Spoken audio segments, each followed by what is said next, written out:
Hey there, welcome to Motorcycles and Misfits. No, not those guys. Coming to you from the Recycle Garage in sunny Santa Cruz, California. It's an appalling dump.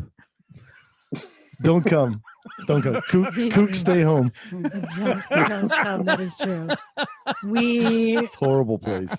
We are in the parking shitstorm right now. Yeah, I know. It's a crazy. But first, let's get to who is here with us tonight, all the way up in Oregon, sunny Oregon. It's Bagel. Greetings and happy summer. Yeah. Hello, Bagler. Hey, how's the weather up in Oregon land? Is it terrible? Is it terribly hot? It is very summery today. It feels very hot, and yes, we are definitely in summer now. Okay, good. How are the horses? They're doing quite well. They're frolicking out in the field. Okay, frolicking horses. Check. Yep. There's a new one. There's a new one that's joined them recently. A very pretty one too. Oh, good-o. Yes. Okay. Hey everyone, this is Liza, and I saw goats. Goats aplenty. The Liza who sees goats. Isn't that a movie? You know, surprisingly, Stares at goats. You think you know the sound that goats make, but in actuality, when you're in front of this herd of goats, the sound they're making the most is they're making wind. They're breaking wind. I don't know which end it was coming out of, but you just kept making hearing this sound.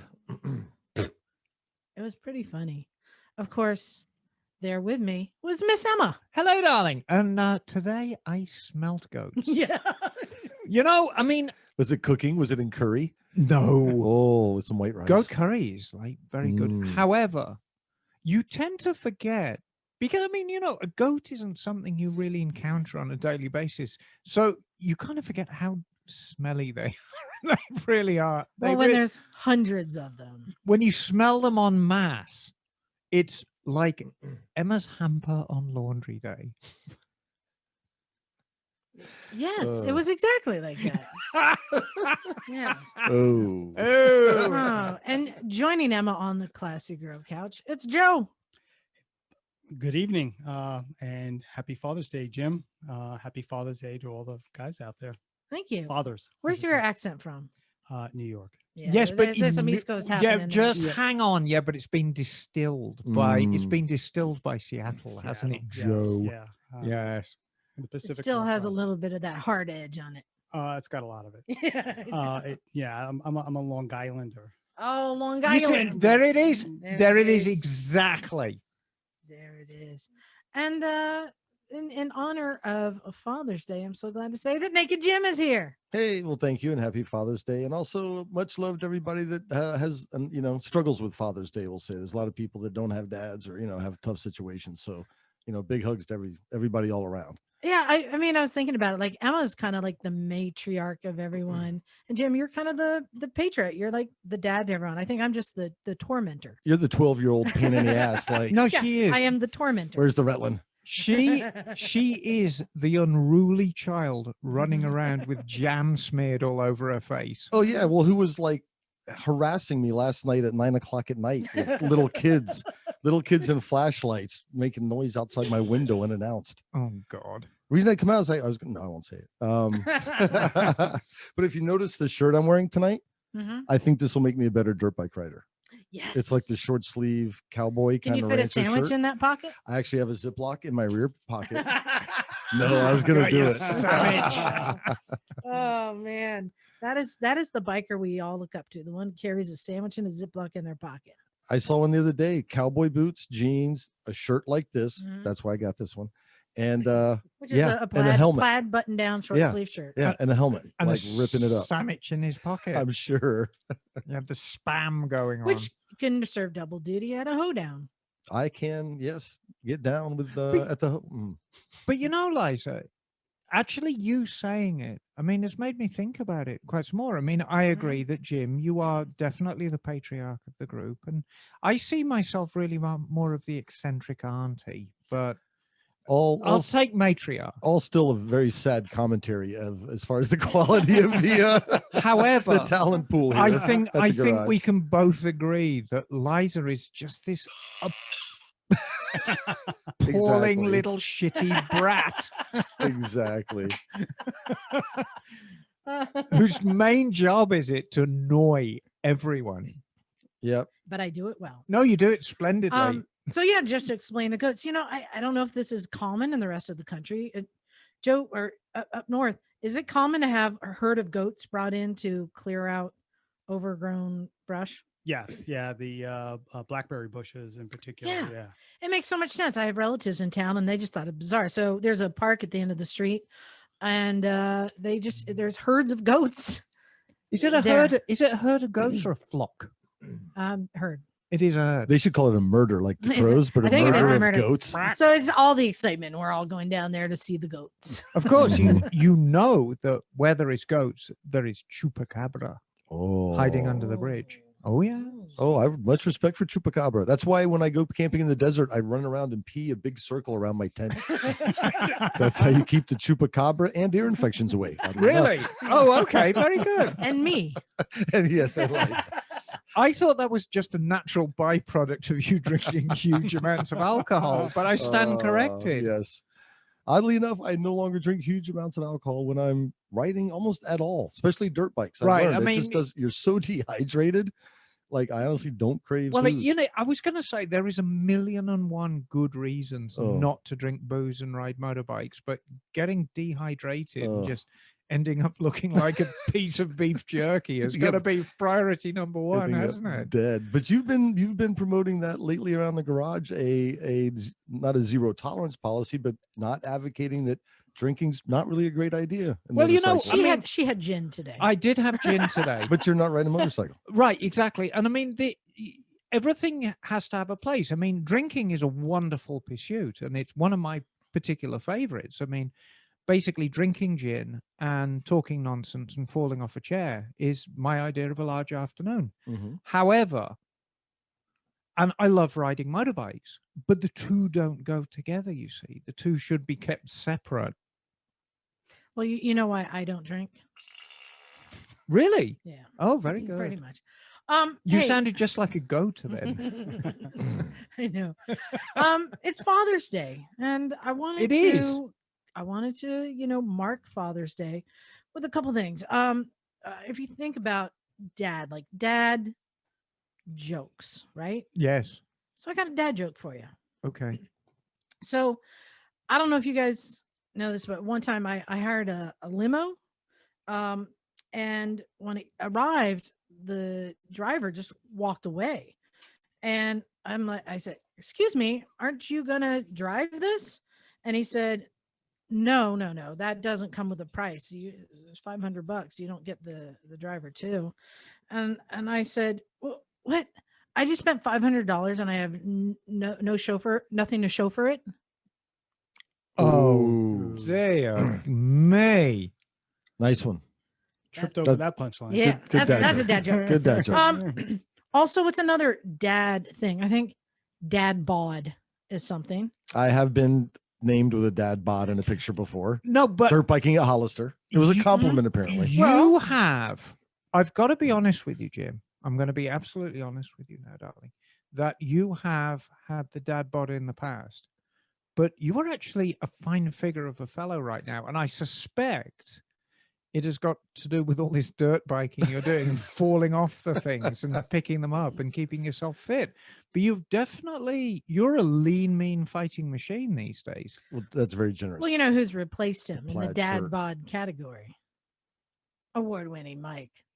Really? Yeah. Oh, Yeah. I But- try not but- to look at Mike too. Mike's still way sexy, though. The thing is with Mike, if you look at him for long enough, he kind of draws you in, like into his.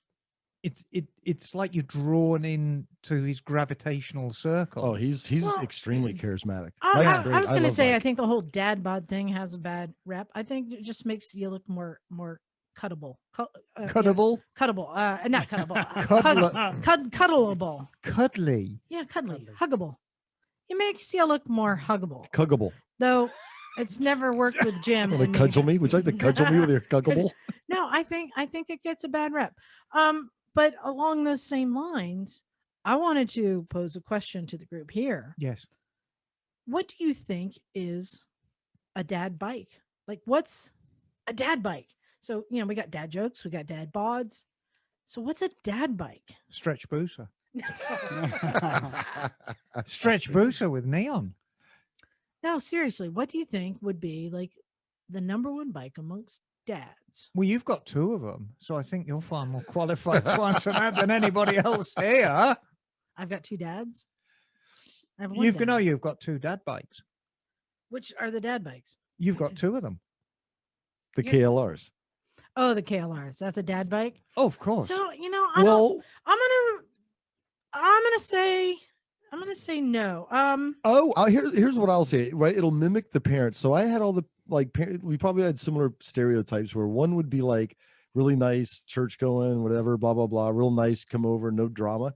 And then the other one's the guy at the little league game, like hurling his clipboard at a child because he's so upset. So I think you could have like the old school 2-stroke guy, and that could be an older bike, or you could have like a boring KLR like Liza has. If we use the precedent of dad jokes and dad bods, so it's something a little softer, less, manly, just a little softer, a little bit corny. So what bike fits that? KLR. I mean, you can. The thing is, Liza, you're really trying to avoid this as much as possible. No, but there's no escaping it. I'm leaning more towards a cruiser. Yeah. I really am. And I think for a lot of dads, just like there are a lot of people when they have kids, they stop riding. So the bike that they're more likely to get back onto is something that they're going to be riding easy, right? If you want to talk about cruisers, Joe here arrived on a Heritage Softail, which is easily the best color I have ever Good looking seen. bike. Would you say that that's a Good-looking dad bike. bike? I'm not sure. Hell yes. Or a daddy, or is it a daddy bike? Oh, now that's something else daddy. completely. No. Oh, wait, I've got it. A little soft, a little corny. The PC 800. No, That's a dad bike. No, it's not. Oh No. no, far from it. No, don't go that. No. No, Really? no, You can carry lots of diapers on there. Yeah. no. No. It's not No. even close to being a dad I don't bike. think. No. I think you're doing a disservice to dads. Yeah. What are you talking about? I think there's a lot of dads that ride bitchin' bikes. I can name most of the people I know are dads that ride way better. Yeah, cooler and their bikes than I dads do. tell good jokes, but a dad joke is a corny joke. You tell I'm uncle going by the jokes. precedent. Mm. And there's a lot of men with very fine physiques, but a dad bod is something. I'm just saying there's a I mean, What about Joe. any model BMW? Yeah, Okay. That's the one. Okay. There you go. I think he's on to but I it. mean, Joe, But you are a father. Twice, 3 times. 3 times. Three times. And 2 stepdaughters. Okay, so 5 times. Mhm. So you're a dad times 5, and you arrived on a Heritage Softail, albeit the nicest Heritage Softail I've seen. God, it's such a Wow. good color. Thank you. Is that a dad bike? Yes. And the other bike I own is another dad bike. Which is? CB 1100 EX. Yeah. That's a dad. Yeah, it's a dad bike. Well, I It's, mean, it's in terms of the kind of people that bike appeals to are certainly old enough to be dads. yes. It's a very good bike, by the way. But it's a gentleman's bike. I mean, the CB 1100 just it doesn't snap you back. It's not something you can no, I mean- wheelie. It's just Right. it's really. I'm going to say nice. the K1300. Ultimate dad bike. That's a cool dad bike. Yeah. I'm going to say ultimate dad bike. That's the dad bike for the dad who played in Kraftwerk when he was young. Mhm. You're like watching. Totally. You're watching a show about music from 19, and it's like, Dad, that's you in there in Kraftwerk, and yeah, I've got the K1300 now. You didn't see Goldwing, did you? No. Or is that a grandpa? That could be grandpa. That could be a grandpa. That could be bike. grandpa level. I think you're right. That's a grandpa No, bike. I think you hit Bitchin' on grandpa. something with the BMW, but you could only ride it back and forth to Starbucks. Hmm. I think we're on to something. I wanted to keeping with the whole Father's Day thing. Well, focus is on Um, you, Jim, Yeah, and you And too, Joe. Joe. And Bagel, he just doesn't know but it well, yet. I didn't know. What you talking about, Willis? What's up about with it? So Jim, in honor of Father's Day, and you have Mm. 2 kids that you know of. Mm-hmm. Yeah. Okay. We shot for a So- third, so I'd have one of each, but it didn't work out. Many people don't know this, but when you're going to go buy a vehicle, you can go to like Carfax and look up the history. Well, I don't know if you know this, but there is a dad fax, and I looked you up. Lucky me. There was just a couple I took things. care of that warrant. There was a couple things on your record. There was an undercooked chicken in 2002, and then it didn't go into detail. Just said the bikini incident of 2012. Yeah, that's I a don't know if you want misnomer. to comment on that. It's a misnomer. And then there was something about your son dressing like an old man, falling in the bushes and scaring people. Well, more like startling. I Okay. think. So, That's on your record. Scary. I mean, do you feel this is responsible parenting?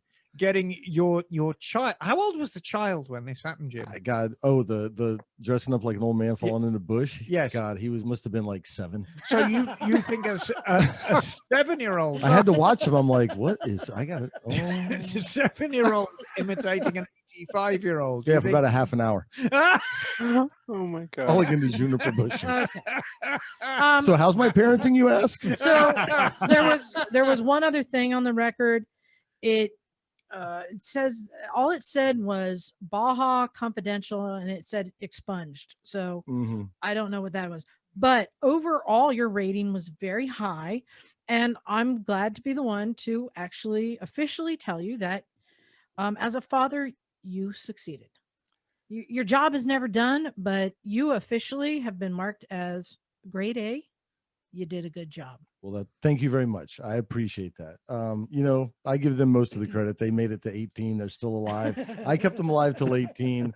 They seem to be functioning adults at this point, which is great. But the one incident that I'm glad seemed to fall under the radar was when Jake was on her Nighthawk coming down from campus on that downhill where it goes from like 40 to like 25. Yeah, and they wait at the bottom. And she was going first. I think it was her, Mikey 3 times, award-winning Mike, and Zach. And I think Jake was doing 60 and got all 3 of them tickets out of that hill. Yeah, because it's a speed trap because it drops down to 25 when you hit that. Oh, no. Yeah. And it was like, oh, there's 1, there's 2, there's 3. And Jake was leading them. So they were all keeping pace with her. She was what, 16 maybe? Oh. Yeah, and I want to give a great dad award to my cousin Taylor, who yesterday when I said, hey, can I take your 3-year-old for a ride on the scooter? He immediately said yes.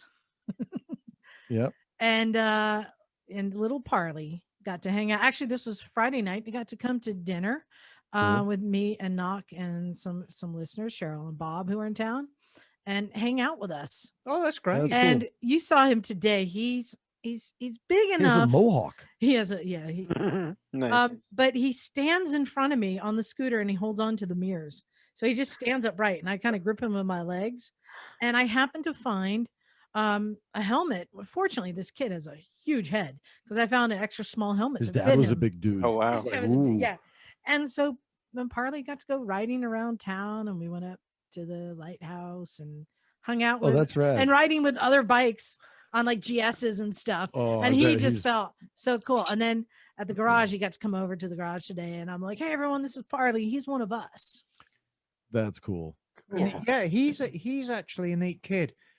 But we kind of got ahead of ourselves. And I just wanted to say to you, Jim, going back to both your kids enjoy motorcycles, don't they? They do, and we've had adventures on bikes. Yeah. So that's cool. So, It and is. I did want to add that in case nobody knew that. But yeah, hanging out with Parley today was cool also. I'll tell you a quick shit about because I talked about Jake, my other child, Seamus the boy. We're at his graduation. He's on Maui graduating high school. Thank God. And he has to do his little talk like, oh yeah, thanks grandma and grandpa, thanks.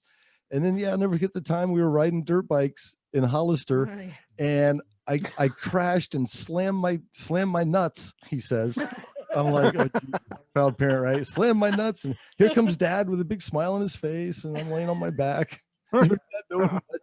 To this day, we still call that road Nutshot.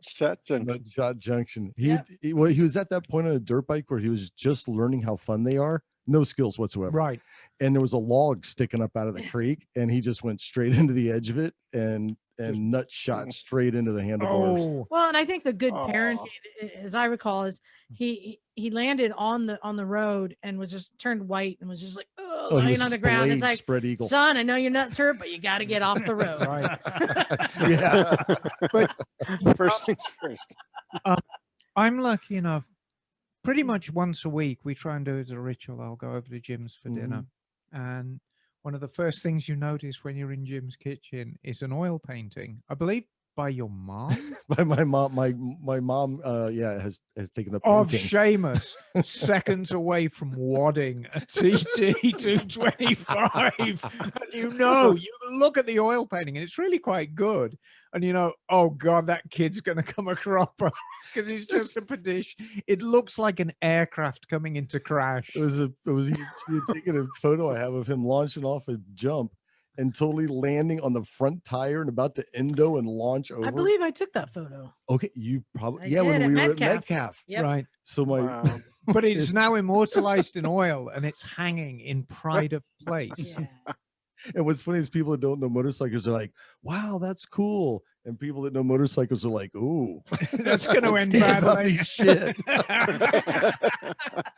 Which he does nobly. I said a number of times I've seen him go, ass over tea kettle, and all I'm looking for, and there comes, over a log, the thumbs up, so yeah, they both enjoy it. Well, Jake shot off the cliff through the fence and Yep. Let's stick with that good dad award. back to my Okay. parenting. Yeah. And my dad actually stopped by the garage. Yes, today to I was- saw Craig. watch Yeah. everything going on. It was great seeing him. And I actually sat down next to him and I said, it's so nice to see you, Craig, because frankly, 3 months ago, I didn't think I was going to be able to have this conversation. And Yeah. here you are, you look fighting fit. And he says, oh, yeah. He says, I feel great.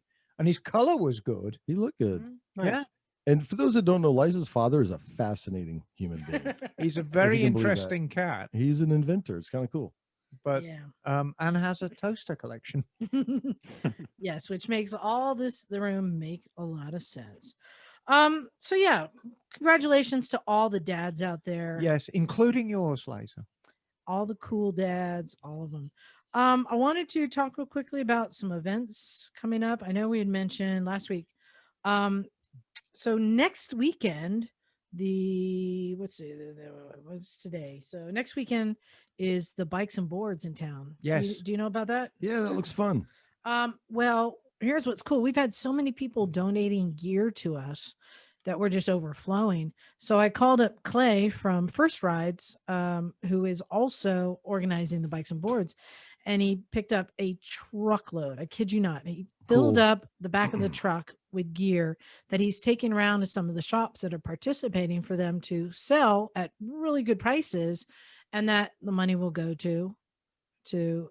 firstrides.org. That's fantastic. Isn't that great? Yeah, because he does a bunch of kids through that. That's a great thing he's got going. And what a cool event. Santa Cruz is ripe for an event like that. Motorcycles, bikes, and surfing, right? Right, and it's going to be over multiple venues. Yeah. There's going to be some bikes shown at Cycle Imagery, which I'm guessing Mhm. is more the Harley-oriented stuff. Mm-hmm. And then I think there's an event Mason going up at George. Mason Mhm. George's, Oh, okay. who's very much a friend of ours. Hello, Mason. hmm And I might ride the Trident up for the event at Mason's. Cool. Because he's more the vintage stuff. But yeah, it's going to be one of these really nice events that covers a broad spectrum. What do you call it? Lifestyle event. Yeah, very Santa Cruz lifestyle. It'll be like if you want to check out a cool Santa Cruz local scene, boy, this will be it. Especially the skateboard component. If you're into that kind of shit. Skateboards, surfboards, that is all Santa Cruz. And I would and imagine, bikes. just not knowing, but like I don't hang with, but the Harley, is that Harley skateboard crossover? Mhm. Like those dudes up in Lampico Oh, and shit, the yeah, skate parks up there.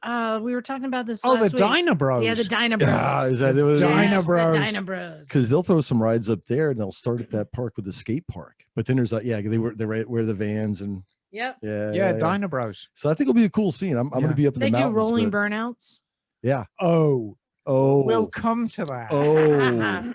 But first, I wanted to stay on the subject of having the gear because I wanted to reach out to our listeners with help with something I'm trying to figure out. Bagel, Joe, anyone who has any input.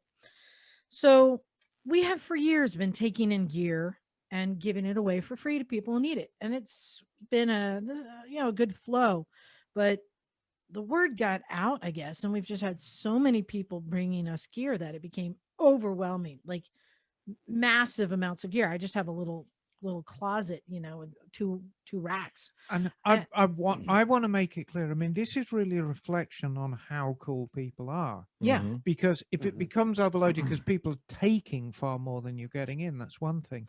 But the generosity of people has just been so overwhelming. Yeah, Rob donated a Garmin today. Right. Mhm. Exactly. So, it's a good problem to have, Mhm. but we're dealing with just this selfless generosity of people, which is great. However, What's crazy, like, don't tell anybody, but there's like the amount of cool leather gear, like Mhm. Alpine Star leather jackets, and like it's crazy. Oh, I Right. I put a couple pieces of a Dainese in his truck. Yeah. Yeah, really nice stuff. But basically, what I've realized is that there's a lot of people out there who have extra gear they're not using, they've outgrown, they've kind of worn out, but is still functioning and good for somebody who can't afford it or doesn't have any. And I'm trying to figure out how to be the conduit to get this gear into the community. And I've been doing that on a small scale. The problem is when I get too much stuff, I can't possibly house it all, organize it. It's too much. And then there were people who would say like, hey, before I ride down from San Francisco, can you tell me what you have in my size? And it's like, no, you just got to come down and fish through all the stuff. But I also purposely don't broadcast that we have it right. because there are a lot of people who will just take advantage and come and hoard stuff. Oh, free stuff. They'll just come fish through, take whatever they want. And I also haven't sold it, just two reasons. It's just more work on eBay, that kind of stuff. But also, I'm not trying to benefit from it. My biggest goal is to get it out into the community at a very, free or affordable price. So in my brain, like in my perfect world, my idea was to have co-op garages have a rack to take in donated gear from their community Right. and sell it very affordably and be able to keep some of the money for the cost of taking up space in the shop, right? But selling, $50 jackets and $10 gloves, that kind of stuff, whatever.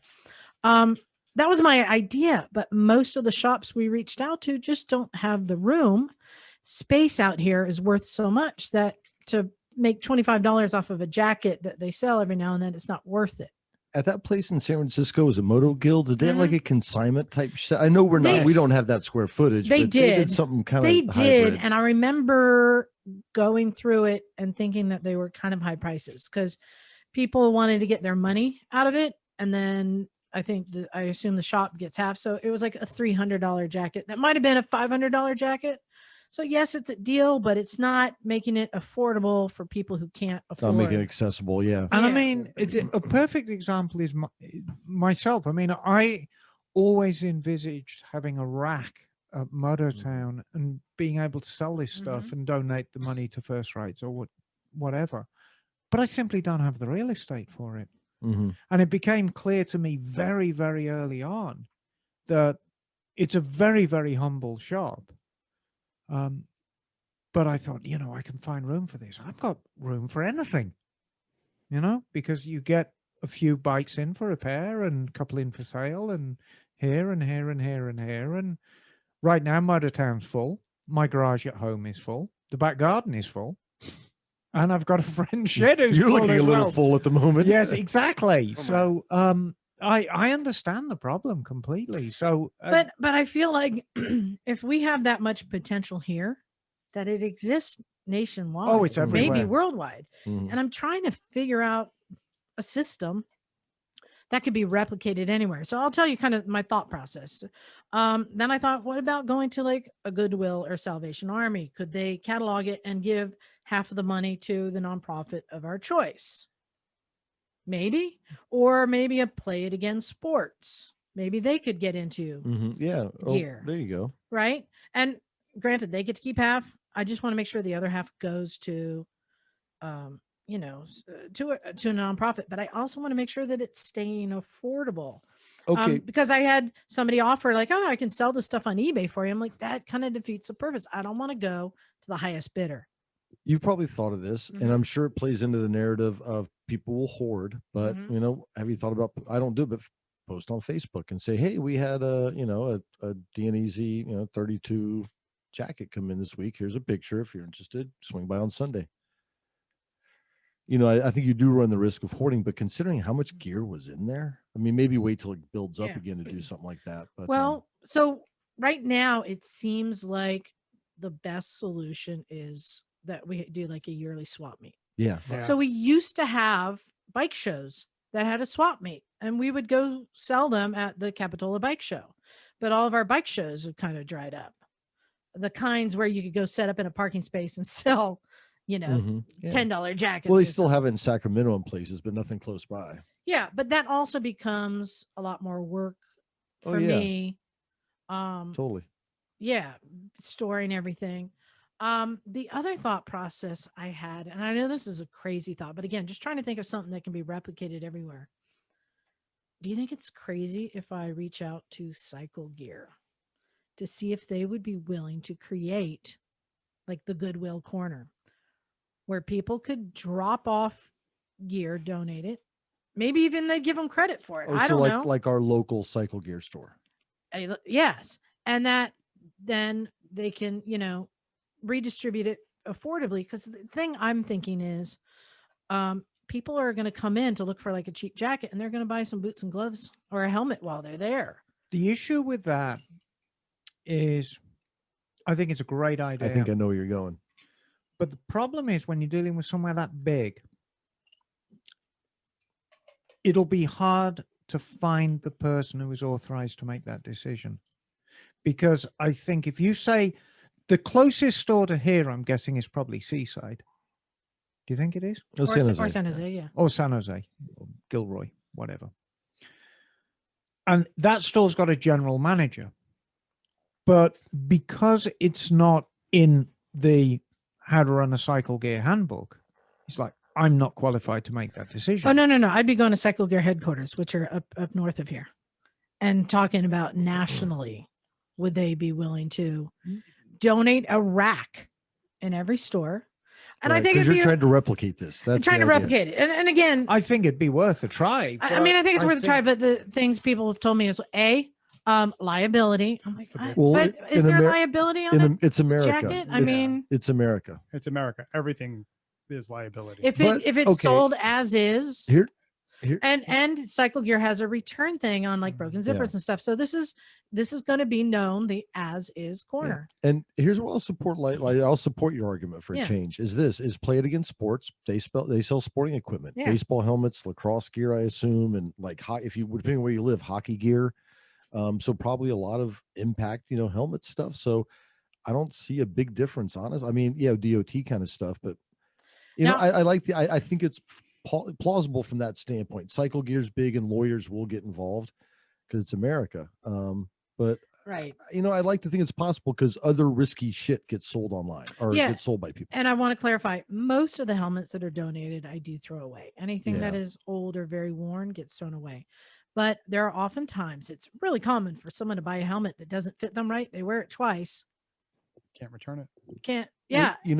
And so there are good quality stuff that comes in. And the things you don't think about, we get a lot of too. So it could be anything from tank bags, saddle bags, to hippo hands, to what was I thinking of? Mirrors, like all sorts, and rain suits. We had some rain suits and stuff like that. So it's a lot of stuff that's not just jacket. Oh, I have a tub of motocross bits. I have a tub of rain gear. I have one-piece track suits donated. There's so much stuff. So I'm kind of running out of like ideas, and I wanted to reach out to our listeners to see if anyone has an idea. I want to go talk to Cycle Gear, but I do think, as you say, that lawyers would be involved and they just shoot it down, even though I think it's a great idea because it's community outreach for each of their stores. I got an idea for you. Yeah. Just throwing it out there. What if you could bring it to Pakistan? on your Chickistan trip and be like, hey, So the irony here is that a lot of the gear is made in Pakistan because all the good leather they have, stitching. yeah, all the good leather is Yeah. coming out of They Pakistan. make nice stuff. Right. I'll tell you a quick story about that. And the cost to ship is incredibly I'll tell you a story expensive. later, but yeah. Okay. Well, I know, but okay, but I'm just putting in perspective. It's well, I guess you can't replicate that, right? That's a one-off thing. Yeah, I mean, yeah, and a jacket is expensive, but the point being that we have listeners who send us like, we'll spend $70 to send me a box with boots and a jacket and a helmet and some gloves instead of selling it on eBay where they can make money because they don't want to deal with it. People don't want to deal with it. And so there's a potential for this gear to be donated, and there's a market for people who need it. Yeah, well, back to Pakistan, just as an example, I think you'd replicate it in different countries' ways. Is what if you had someone like a Moin Khan in Pakistan sets up some sort of someone like Moin, not saying everybody's like that and it's an ideal thing, but maybe Moin sets up a thing where, ship it to this address in Pakistan. Sure, it's going to be expensive, but if you don't care about that so much and you want to do it, and then Moin's able to distribute it or pick your country. I appreciate it, but you can buy gear there really cheap. I know. So it's kind of the other idea I had was motorcycle schools that all the gear is donated to them, because here you have the students are learning to ride that they'd have access.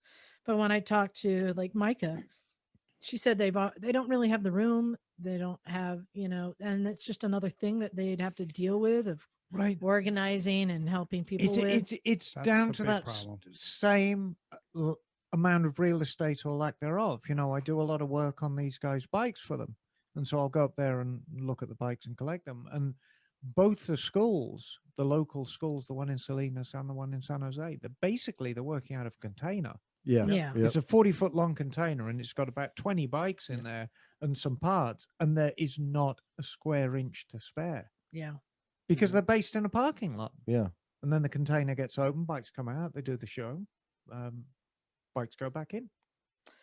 I really want to figure it out because I feel like there's great potential here. What I've just thrown other ideas out. You see, somewhere around town did a free market.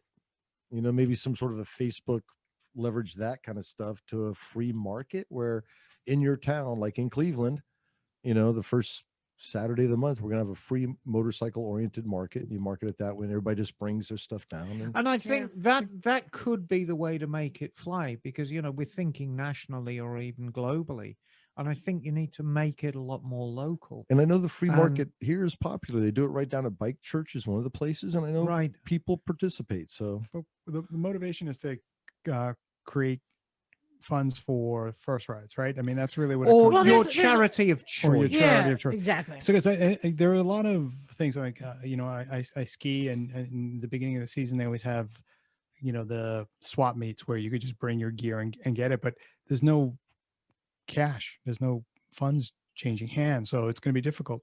And I think the big problem you need to solve is storage. Is where can you put this while, especially in a place where it's so expensive, while you're collecting it and then being able to put it up for sale. I mean, the ideal thing would be to have a sale at like once a year or once every 6 months. A swap meet. The swap meet. But it seems like the big problem here in particular is space. It always is. Here. It's very much a California thing. But this ski thing interests me. So what happens at the beginning of the season? People just bring their old gear and everyone's milling around and say, "Oh, I'm looking for that. Well, it's yours." Yeah. Like you do in the springtime, like most of the country, their riding season fires up in the spring and be like, hey, let's get together. But so I think the primary goal, right, was to get gear into people's hands that need it. And then if you can fund a charity at the same time, even better. So that's kind of the rub, is how much of one do you want and then the other.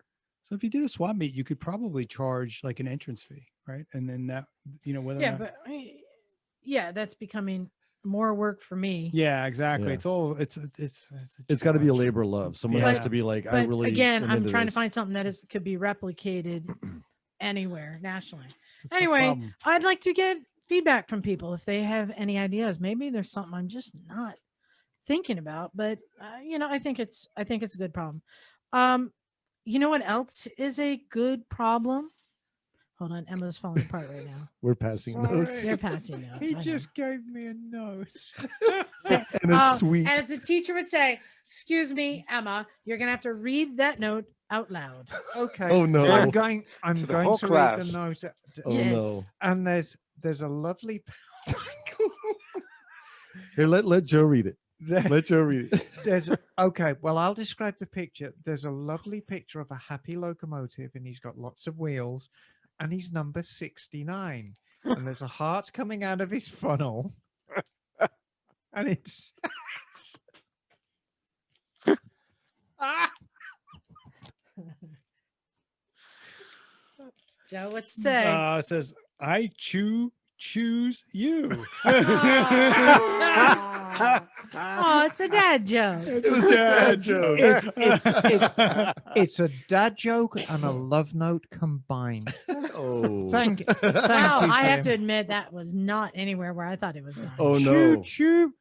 Well, usually the notes me and Jim pass to each other are badly drawn parts of Well, I thought it was going to anatomy. be. It's quite. I think there's still a note over there. I think that's your rapper name, Oh. C-Nut, right? Oh, yeah. C-Nut? No, C-Nut. That's your C-Nut. rapper name. Oh, C-Nut. Oh. C-Nut. That's C-Nut's. Oh, that's what C-Nut is. Yeah. I thought that was a martini glass, but apparently it's not. No, that is It's a actually C-Nut. an extremely badly drawn part of an anatomy, Okay. and you have to change the letters around. Joe, you remember earlier in the conversation, who did they say was the child behaving badly? I vaguely remember it was you. Yes, it was you. But Liza. I think that we have evidence otherwise. It's the heat. It's the heat. So, Yeah. so back to my wonderful segue. yes. So another good problem to have, decision-making time. So the weekend of July 17th, Oh yes. Mm. which also happens to be my birthday, Oh. Happy Oh, birthday, thank you. Liza. which, Jim, if there's any way we can continue the tradition of Yes. my birthday breakfast, I would love that so Okay. much. Is that on the wharf? No, Where do we go? What's that? you Do I made it cook for me something last you? year. Shrimp Yes, and you did. grits? Shrimp and grits. Okay. When we were Oh. on our trip last summer Oh, on our trip. on yeah, my yeah, birthday, yeah, which yeah. I don't really celebrate my birthday, it's not a big deal, but he did not tell me. He secretly cooked up one of my favorite meals and served it to me for breakfast. I Shrimp did. and grits. Yep. Shrimp and grits. On the road. Where were we? Do you remember? This- Colorado. Yeah. Okay. Cool. Yeah, that was good. That was a good road trip. Yeah, Good breakfast. it was.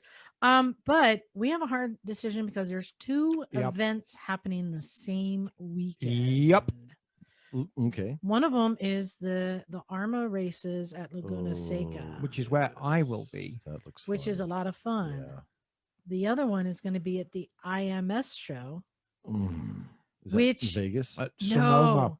No, it's at Oh. Sonoma Raceway. They're doing it outdoors Mm. at Sonoma Raceway, which is huge. Yeah. Yeah. Yeah. And our friend Mike messaged me and said, like, pre-ticket sales are looking like there might be 25,000 people there. But Sonoma Raceway can handle that. When it's an outdoor event like that, No, it sounds it could be cool. really cool too. Yeah, it sounds cool. Let me know how it is. So your decision is made. Yeah. Well, between that and going to Laguna to see vintage motorbikes race and Yeah. be Yeah, able to it's a- hang in the pits. And, It's a no-brainer, really. Fuck And yeah. especially because- because Yuri's going to be at yeah, Laguna. Well- the characters at Laguna will be great, I'm sure. But Well, the- you were there last But the year. weekend after is Moto America at Laguna Seca. No, the weekend before. Is it That's before? 9th, 10th, 11th. Yeah. Oh, so the weekend before. So we're going to be Weekend there one after is- weekend. Weekend after is Vintage Motorcycle Days. That's right. That's right. Vintage motorcycle days. Oh, Aren't you in Utah or somewhere? no, the weekend before. I'm in Utah. You got a busy Yeah, time, Liza. And actually, I have to give you an update. I am not going to be coming down that weekend, of the 16th to the Oh, yeah? 18th. Unfortunately, looking at planning my ride out to Vintage Motorcycle Days, it would have been way too tight for me to make the trip down there and then ride out to Vintage Motorcycle Days. Hey, So as long as you're going to be at Vintage Motorcycle Days, that's cool. yes, That's bitching. and the N-1 bike will still be delivered and actually ahead of schedule because my housemate's going back down to the Bay Area, so she's Nice. going to deliver it for me. So Nice. that'll work out even better. So I'm torn. There are two great events, Mhm. and that's the thing. But I'm gonna be at Laguna Seca the weekend before. I don't know. Joe, what would you do? The vintage motorcycle days. So we're doing that 2 weekends after, but the weekend is Arma Racing, which is a Arma vintage racing, or Yeah. the IMS show. The vintage racing. Sorry. A vintage racing. Yeah. Okay. Yeah, I'm probably going to do that too. Laguna I Seca. know. don't know. I'm not still not comfortable with 25,000 people Yeah. right now. But it's all outdoors, and it's a That's very large place. Yeah, Laguna's also in the Still. backyard. I mean, that's my thing. yeah. It's a lot I of don't know. people. A lot of people, right, Bagel? Yeah. Yeah. I'm so stoked summer's here, though. We can do Yeah. this stuff. Racing's happening. We can go watch goats. Go watch goats.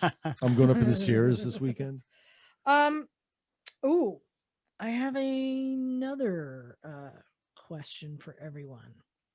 Okay, so Joe here pulled up on a very pretty, shiny Harley Davidson. What model is it again? It's a Heritage Softail Classic. And Emma, who can she always, you can tell when there's a shiny surface, she's checking herself out in it. Oh yeah. She was looking at herself in those nice, it's not it's not a hubcap. What is it called? No, it's a Huber cap. It is a hoopah cap. It's a Huber cap. Hoopah cap. And And no, and in a concave surface, you always look great in a concave surface. I have always been captivated by my reflection in the back of a chrome turn signal because you look like you're on this giant chopper. So if you're like riding a Norton Commando with export bars on it, and you look at yourself in the back of the turn signal, you think, Christ, I look cool. well, it reminded me of something. I agree. I've seen it. Yeah. So Bagel, I don't know if you've heard of this, but it instantly reminded me of a thing called reflectoporn. Have you heard of this, Bagel? Oh, Never Did heard you- of did this. you I Google it yet? forgot to Google it.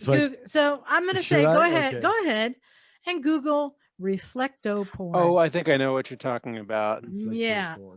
Like stuff that people post on eBay. My Google said Yeah. something went wrong. Yeah, okay. Well, yeah. So there's a lot of kettles for sale on eBay, and you got to look at the detail. Chrome mirrors. Yeah. So reflectoporn is naked people take pictures. And I think it actually started out accidentally with somebody selling a tea kettle. They just took a picture while they're naked and didn't think. Oh, I actually know what this is now. I didn't know there was a term for taking your picture in the headlight chrome. Yes. And Headlights are great for that. Just And FYI. Harley Davidson Huber cap. yeah, there's some pretty funny ones captured where you can tell like somebody's like wife who was in the background, like ironing naked or something and didn't realize. Oh, geez. Like, yeah. But I wanted to ask a question. What do you guys think would be the best bikes for reflectoporn? Well, it depends on the view you're looking for. I mean, that Huber cap really takes some beating. But British bikes. I'm going to say a Norton Manx with a chrome tank. I say British chrome. British chrome tends to be Prove me wrong. very, very nice. Mhm. And Tell me there's not a better reflectoporn bike than a Norton Manx with a chrome tank. Well, are you talking about the tank would be your viewpoint Yeah. yeah. Uh-huh. with a chrome tank? yes. Although I've got to be honest with you, Yeah. those spotlights on the Heritage Softail are pretty good for reflector. Are those the porn. one like They're that? either side of the Driving lights, headlight? yeah. So I will say, yes, I will say that shape of a headlight puts a very nice, yes, it works well for such a thing. Bagel, in the scooter world, what's good for reflectoporn? Nothing. Well, actually, Oh, wait, there I got it. I for- got for it. Many, Wait. well, no, hold on. There for many years, their Vespa P200s had there were chrome side cowls available for them. Perfect opportunity for reflectoporn. I've got one answer. So- one word that'll answer this. Quadrophenia. Oh, Well, that too, yes. mirrors galore. That- I oh wasn't my thinking gosh. mirrors. That is Front the or best back. So, bike for reflectoporn. so True. if you use that bike that you mentioned, Bagel, if you personally use that bike that you mentioned before for reflectoporn, did it become a Vespa PP 200? A peeper. Yes, it would. It's the peeper. Dad joke, you see. Insert a dad joke here. And then also, is it the Honda? Was it the Nighthawk? There was one that had a chrome tank. No, Was it the Dream? No, you are thinking. You are thinking Dream of does, the 82 650 Nighthawk that had chrome stripes on the tank. That's what you're thinking of. No, I was thinking of the older one that was like a Dream, but it's No, a lot of Japanese bikes in the 60s Would there had be- chrome panels on the side. Would of there the be tanks. a Triumph or a BSA engine that you could polish to Well, the extent? Because there's some surface there. BSAs in the 60s, certainly from like 65 onwards, had these glorious little chrome tanks on. And they were painted in the middle, but the sides were chrome. You had this big pear-shaped BSA badge, and they were just absolutely superb. I wouldn't use it for porn, though, because it's quite a large surface, and you could see every detail. What about? Oh, okay. I'm going to ask you an expert question here. What muffler would be good? Muffler. Because muffler, you could have Oh. the Dunstals. It's got to be a 2-into-1. It could be a Fishtail. 2-into-1. Oh my! or the classic, the muffler for reflectoporn has got to be the Triumph ray guns. I was going to say ray gun. Oh Yeah. think of that. It's got to be the Rocket 3 or the Trident ray guns. It was either between because they're that tall. or a Harley. They're tall and flat. A lot of surface. A lot of surface to reflect from. But again, there's so much real estate. You see, the thing is, What's on the Hurricane? I'm not Vetter's bike. What's the? No, that's no, he's yellow. got 3 individuals. Okay. 3 individual. The thing is with effective porno, I mean, if you just stand there in the night, there it is, you see, you need a little bit of mystery. Yes. And so you don't want something with too much real estate because, you know, it needs to be a little veiled. Exactly. Because, you know, Need a 90. So I'm going to throw out one that you wouldn't think of, but I have a Distorted. reason for it. The CX500. And here's why. The CX500 has kind of a flat top tank. They're really cool tanks, right? And I remember when I had my first one and it was black, but that black was so reflective. Like I could see the sky when I was riding in the tank because it's a flat top. That could be some good reflecto porn and a nice, really polished black CX500 tank. wow. Yeah. Reflected in a plastic maggot. That'd be very. Except you'd have to be standing on the pegs taking the picture. So I just came to the It's always conclusion that I possible. must have this penchant for reflecto porn Oh. bikes because I have a CB 1100 EX and it's got those beautiful chrome fenders. Oh yes. And most of the the 80s and 70s Japanese bikes had those beautiful chrome fenders, and at the right angle that could be nice. I've got a bike too to suggest as well. Well, I probably a whole series. The BMW, it's like the BMWs with the toaster tanks, the chrome toaster tanks. Oh yeah. Oh, Back yeah. in the days, those would be good ones for sure. And it's funny how time has been kind to those toasters. Mm-hmm. The word on the street is that BMW corporate were never fond of that bike. They always thought it was far too garish. But looking back on it now, I mean, it's an absolute classic. But the management of BMW back in, God, I want to say it was 72 or 73. It came out. It's like, dear God, what is this? Mm-hmm. It's far too garish and ostentatious and Hollywood for BMW people. But we look back on it now and it's a great looking bike. Well, I think that gives everyone something new to think about. And of Reflecto course, porn. you know what? Yeah. It gives people it's something to somewhat reflect safe on. to Google, right? Yes. If it keeps people, Depends on what tab you click on. look, if it keeps people away from cake farts, I'm all about it. Well, here, I'm gonna throw it out there. If you have a great bike or scooter, Oh God, no! Or- Don't, Oh, no, no. porn, no! Don't send Take- pictures. take a Unless it's a picture. Hayabusa. Take a picture and send it to Phil at clevelandmoto.com Oh no. because I know he'll appreciate it. No, I think I really want somebody to send some reflecto porn to Phil. Oh my Please. God. I really do. No, I think they should. with much hair Yeah, I was and going to say sag, hair and sag. the more hirsute you are, the better it's going to be for Phil because he will enjoy that. So, yes,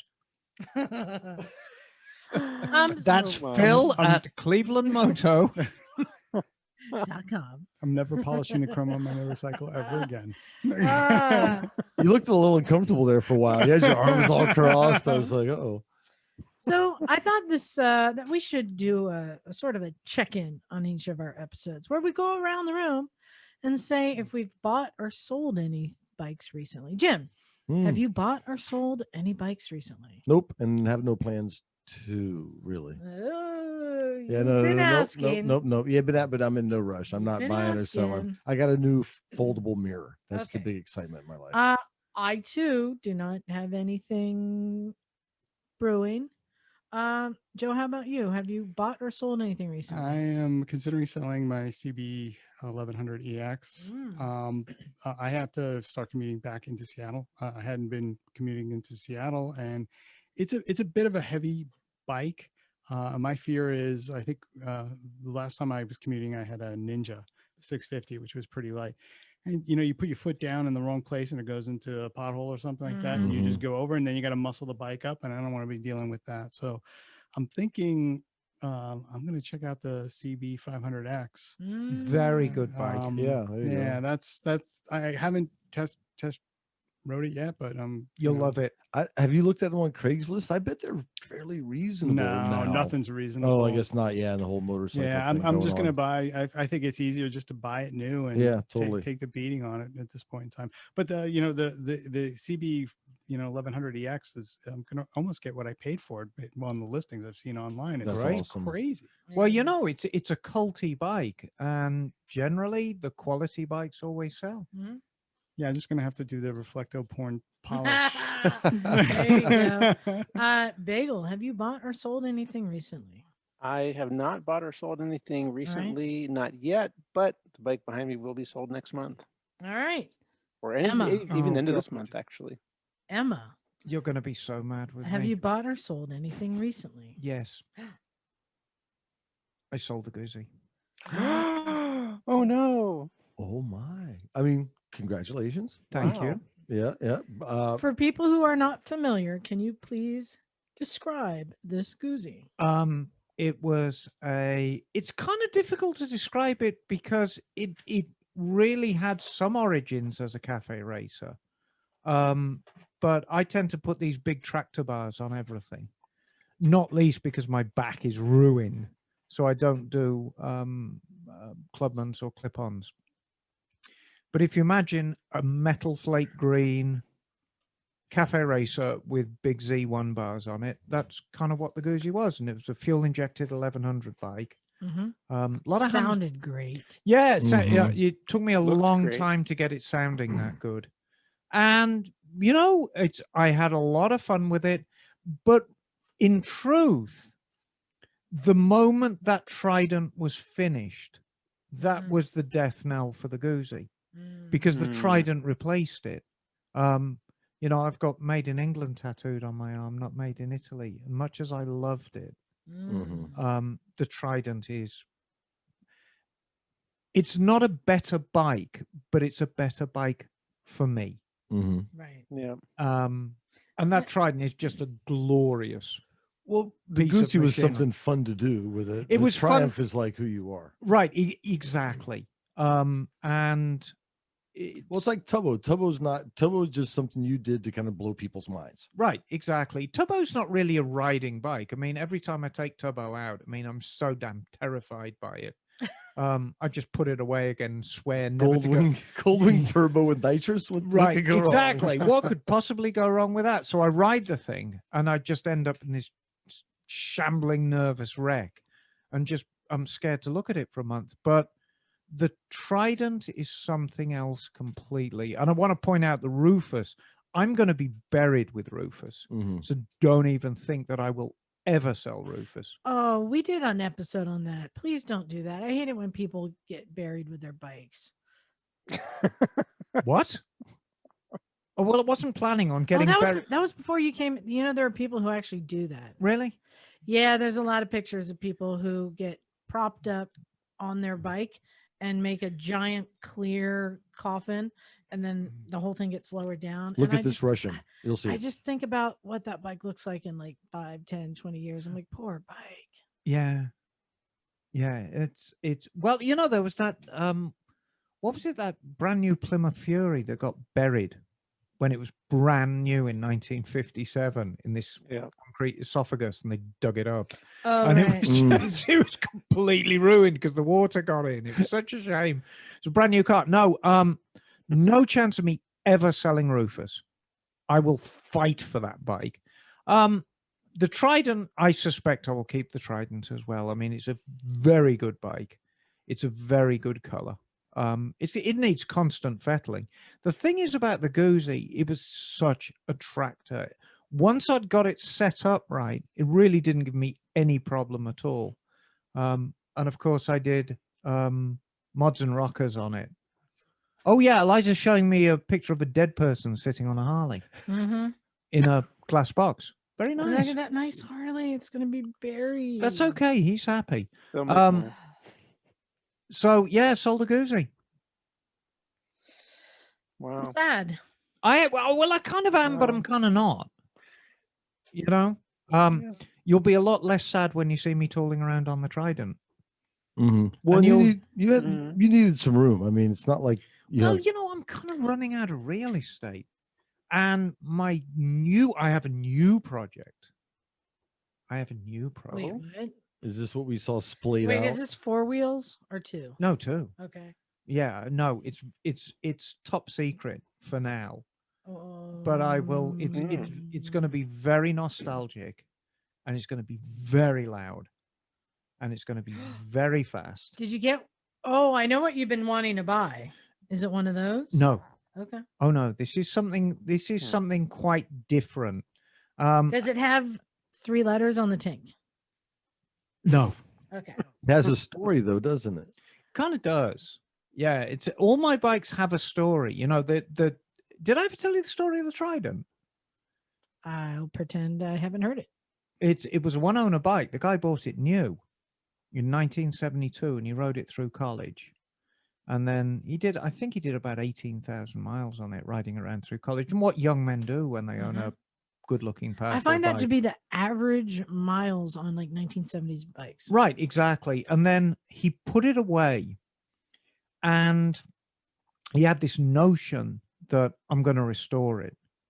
And so he put it away, I want to say in 1976. I think he said 76. He put it away and he took it apart.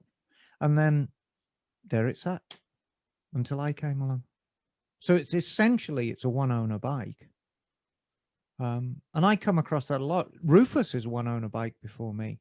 That was bought new. You know, I like these very, very original low mileage bikes. And that doesn't necessarily mean they're going to end up that way. I mean, every nut and bolt and screw and piece of paint on Rufus is original. The Trident, I went a slightly different direction with it. But essentially, I mean, its heart and soul is exactly the same one that left Birmingham in 1973. Well, much like my KZ400. Yes. Which was one owner-ish in that there was a middleman who took it out of the garage and listed it. Right. On like eBay or whatever, where I bought it. But we rode it today. Yes, and it's getting there. I mean, it's very much the home stretch. Yeah. So last week I finally just bucked up and pulled the carbs, and all I needed really was some seals. But since I was replacing seals, just do the whole thing. Do it all. Drilled it out and everything. Yeah. Hogged out the jet. Hog out the jet. Send the pig through there. Reset. No, I replaced everything. But riding it today, it's still not quite there. Still, when you get up in the higher RPMs, it feels like it's asking for more. It sounded good heading out and coming back. I tell you what. But you're thinking it might be spark plugs. I think so. I mean, you know what? I have this sneaking suspicion that if you put a set of really good spark plugs in that bike And like iridium or yes, oh, okay. and plugs and points. Yeah. Plugs and points. Points and condenser. Yeah. A genuine. Don't mess about. I did the condenser already. Okay, we'll put a nice set of points in it. I did all that. Oh, okay. Yeah. Well, we'll set up the timing just so. Put some iridium plugs in it. I think it's going to sing. I think I put plugs into. I'm not sure because remember it didn't have a spark at first. Yeah, I remember. Yeah, so I changed all the coil, all the wires all and all the that things. stuff. Not the wiring, but I changed the coil. I just meant the wire that goes Well, from the coil to the spark plug. Or Uh, have you looked at that? Well, you can look at Yeah, the you you can look might at the wanna- spark and see how the spark is. You'll know. yeah, All right. yeah. No, I can get some better spark plugs. Yeah, you don't mean, think I spark need plug- to go ahead, Bagel? Spark plug wires aren't that much, though, are they? No, but I have to check if this coil. Well, it's a new coil, so that Well, is yeah. Have you that held is the new. spark plug to the cylinder head and But- just see how the spark is? a while ago when I determined that yes, we now have spark. Oh, So it's a new coil. Maybe It's you- new. Those are all new. okay. We're very much getting to the home stretch with that bike. It's a lovely. They've always been a good favorite of mine, the KZ 400. But what I haven't done is inspected the spark plugs. Right. So that will be. The And I next don't step. think we've ever done the valve clearances on that bike either. Yeah, so that'll be it. And then the steering head bearings Yes. and lube the Oh, cables. okay. Yes. Yeah, which is pretty common. Those Which I'm things. expecting that'll be ball bearings in there. Yes, it will. And so Balls. yeah, balls. So but I'm not going to replace it with the tapered bearings. Oh, really? Okay. No, but for anyone who is going to do what I'm going to do, I don't know if you guys have ever taken part, or Jim, you did when on your Ascot you replaced that, right? Yeah. Well, I run with Um, tapered bearings. A good trick when you're dealing with ball bearings is to cut up a Coke can or a beer can. You know this trick, right, Emma? Yeah. Yes. And so you cut it up so it's like a flat sheet, and you can roll it up and stick it down in there so it's up in the middle and it keeps the balls from falling down in. Nice. You can use that for the top, not the bottom. Yeah, with the bottom, you just kind of drop it down a little bit and Well, the trick I've always employed yeah. is that you obviously take the front wheel out, so you're not manhandling the whole front end. Mhm. And then, I usually go into the kitchen and get the washing up bowl and just kind of put it under the front of the frame so that when you Right. pull the triple trees out, all the ball bearings fall in the washing up bowl. Hmm. And then the important thing, when you've got all the little bearings, you scoop them all up, and then you clean the washing up bowl thoroughly. So when Kathy comes in, to do the dishes, she doesn't look at it and say, "What are these black marks in here?" And I get yelled at again. Promptly fill it with squid ink pasta. Yes, exactly. Yeah, so I'm going to keep going on that. I'm getting closer and closer. It does sound good. But I wanted to take some time to get to know Joe, who's here with us. Hello, Joe. So, Mhm. Joe, you had a nice ride down here. Yes. So, where did you come from? I came outside of Seattle, and I rode down to Portland to visit with a friend. I'm sorry, Joe. Can I stop you 1 second? Sure. Emma, is that note for the entire classroom? It is. I'm not even actually sure. I I think you should give it to Joe to read. Oh no. No, it doesn't say anything. He has to interpret it. Is this a rabbit? It's hieroglyphics. What is with the note passing? I think. You know, if you ignored us, Liza, we wouldn't even be. I think that's a No rabbit. thanks. I'm not going to go there. I just recognized it immediately. Oh God, I know what it is. I choose you. It was a I'm pic- guessing this one wasn't. It the was a dad joke. picture of a knob riding a scooter. Aw. A knobberist.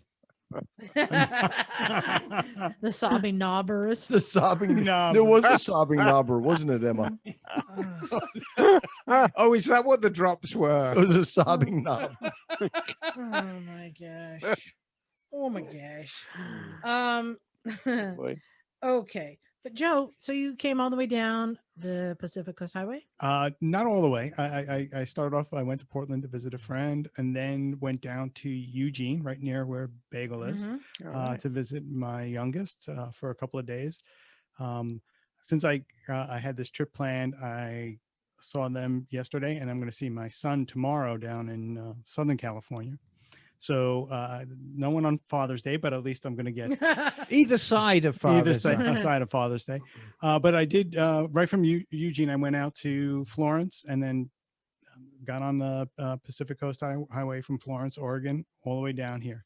Last night I spent the night just in Fortuna, just south of Eureka. I think you probably crossed paths with Cheryl and Bob as they were heading back up north. You know, they were on Friday. They were gonna go down south, and they were heading down PCH. They got to Moss Landing, and there was so much traffic. They aborted mission and just turned around and came back. And it actually changed their whole trip. They were going to go south and then head back to Boston, but that and the heat wave that's happening, thought maybe not the best time to go through Death Valley. Oh yeah. So they went up north. So how was it? Was it the most perfect ride? It is by far the best ride I've been on. I mean, the one thing that's amazing about California is, you know, 1 minute you're riding in the redwoods, the next minute you're riding out on the coast. You go, you know, a few miles further down the road and you're in farmland. The terrain is just constantly changing. And one thing that's interesting is you have to be prepared in terms of your what you're wearing, because you'll go from freezing on the coast early in the morning to baking when you're out in the middle of those farm fields. So yeah, but it was great. It was a great ride. It took far longer than I anticipated to get down from Fortuna to here today. I was planning on maybe 6 or 7 hours on the road, and it was more like 10. Right. You know, just with the traffic, and you know, you inevitably are looking for some, you know, the passing lane along the way so you can get past the slow people. It's a little bit frustrating, but the first part of the ride was fantastic because I left at 6 a.m. and there was no one on the road, and it was just like the road was my own, and it was beautiful. That's glorious. And I bet you kind of got bogged down in San Francisco because traffic is always gruesome around there. Yeah, and you know, I last time I was down here, I lane split on it was I guess MT 07, and that was like no problem. I could do that, but with the Harley, with the big highway bars and the saddlebags, I'm a little bit more cautious and a little bit nervous about lane splitting. So I didn't do a lot of it, so which would have helped. So what was your route through that part? You basically you were heading south on Highway 1. So I guess you picked up Highway 101 close to the Golden Gate, went across the Golden Gate and then 19th Street out of the city, and then kind of across to Pacifica. You got it. Exactly. There you go. It's beautiful route. Oh, it is. And it's funny you'd mention like how the temperature can change. You know, I know I've been up in Mendocino County where like in the the Emerald Triangle region to the east where it can be, you know, it was over 100 degrees, I think 102. And then we left camping up there, went to the coast, like maybe 25 miles as a crow flies, 30 miles. It was 58 degrees. Right. And so the diversity out here is nuts. And it gets really twisty and stuff as you get closer to San Francisco. I mean, there's a lot of twists, but as you come into San Francisco and the Golden Gate and all that, it's pretty mind blowing, isn't it? Oh, it's just an incredible ride. I mean, it's a bucket list ride. So I had the opportunity. I had some use or lose time at work. My wife couldn't take time off. So it was like, okay, I asked friends, no one was available. I said, okay, solo, here I go. I'm going. So I would say if I could do it again, I would really shoot for having more time. Yeah. Because I was on the road a lot for the last few days. And then I'm going to get down to Southern California, spend 4 days down there with some friends. And then I'm going to be taking I-5 back, which has got me concerned about the drought, the heat. Right. It's going to be brutal. I have a cooling vest just in case. Oh, you have a Camelback too? What are you doing? Liza, Camelback too. Yeah. So I'm curious on when you were going over the Golden Gate, what time of day and what was the weather like? So it must have been around 132, and it was windy. I mean, that's the other thing that's interesting is, I mean, I'm used to some wind in going over the bridge from the east side to Seattle, but there was some nice wind on this ride, at least even in the farmland coming off the coast, where you're literally counter steering into the wind and the bike is nice and leaned over. It was fun, but it was a great ride. A Golden Gate Bridge is something to ride across. I had the opportunity to run across it years ago. I ran both, across and then back, but riding it was nice. I'd like to interrupt you. We need a quick break for a dad joke moment. Do we have a dad who can share a dad joke with us right now? Jim, are you with me? Do you have a dad joke? Amazingly enough, I do have a dad joke. Let's see. My wife and I'll throw that one out. I like this one. I'm afraid for the calendar, Liza. Why? Its days are numbered. Oh. So, Joe, how many bikes do you have? I have 2.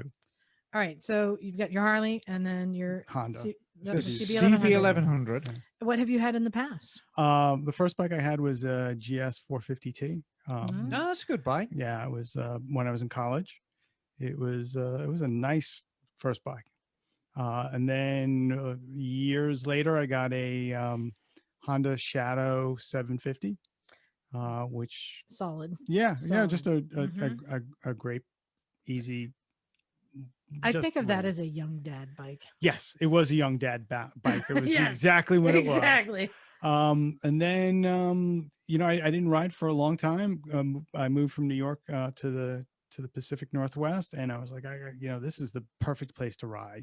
Just the West Coast is with all the mountains and the going out towards the sea. It's just an incredible place to ride. So I decided to get a Harley finally, because of course my uncle rode a Harley, my eldest cousin rode a Harley.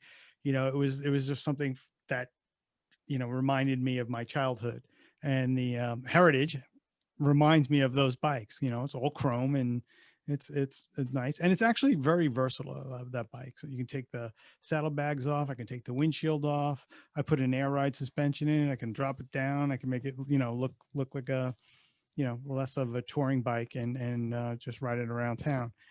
And then I started commuting with that bike into Seattle, and that's when I was like, not a great bike to commute back and forth, because we don't have lane splitting, but you want to bend the rules. Didn't they just? Nope. No. Didn't they just have it vetoed up for vetoed it in Oregon, and I can't believe and that. Seattle. Why? Seattle dumped it too. It's just annoying. I don't get it. I don't get it either, because it's such it's so much safer. Yeah, when Cheryl and Bob were here, they said it was amazing. Like, people split. They're like, everywhere else, if we do it, people like close in to get us. Well, someone exactly. explained. I met somebody from Texas the other day over the hill, and I commute every day, so we deal with it. And he said, no, when you lane split in states where it's not allowed, it's considered aggressive behavior by the motorcyclist. Yeah. I was like, and they won't stop you. Yeah. So I got a Ninja 650R. It was one of those. It was interesting. It was a 2011 bike. I got it in 2016 with 300 miles on it. Oh, great. I'm always curious what the story is on these Well, bikes. this one was pre-scratched. Let's just say that. So is this like somebody buys a bike and then drops it and then just never rides Third it? owner. What? I was the third owner. wow. You see that with like 250s, but apparently he bought it from somebody with like 100 miles on it, literally, like, and he said, they dropped it a couple of times. You could, scratches on the and fairing. they were like, this is this just brings up a whole nother thing we haven't talked about in a long time. We won't go into detail now, but when people walk into a dealership to buy a bike that is not the right bike for them, and that's irresponsibility on the part of the dealer. Yeah. I have a question for you, Joe, and it might be quite a tough one, but we have listeners who cover this huge spectrum of people riding bikes. And it's really going back to your days as a young father on the Shadow. Did you ever feel morally questionable riding a motorcycle as a young dad? Did you ever feel that it was something that was a little too selfish a pursuit? Yes, and it was made more difficult by the woman I was married to at the time. Right, we discussed this, that you now have the new and improved wife, but you know, we have a lot of listeners who have been riding motorcycles for a long, long time, are on the cusp of fatherhood, and the same applies to mothers as well. Mhm. You know, you have somebody who's been riding a bike for a great many years. It's a huge part of their life. And then having a child suddenly pops into their life. And there's all kinds of these moral decisions to be made. And I'm not trying to take the moral high ground here, but it's a very personal decision, isn't it? Yeah, I think there was more than just that when I got off the bike. It was also I wasn't as good a rider as I am now. I mean, Right. I didn't take the MSF. You know, it's the typical thing. You know, you get your first bike, you have a friend who can ride it home because they have their license. They ride it home. You ride it around. You get your permit. You ride around a couple of cones. You get your license.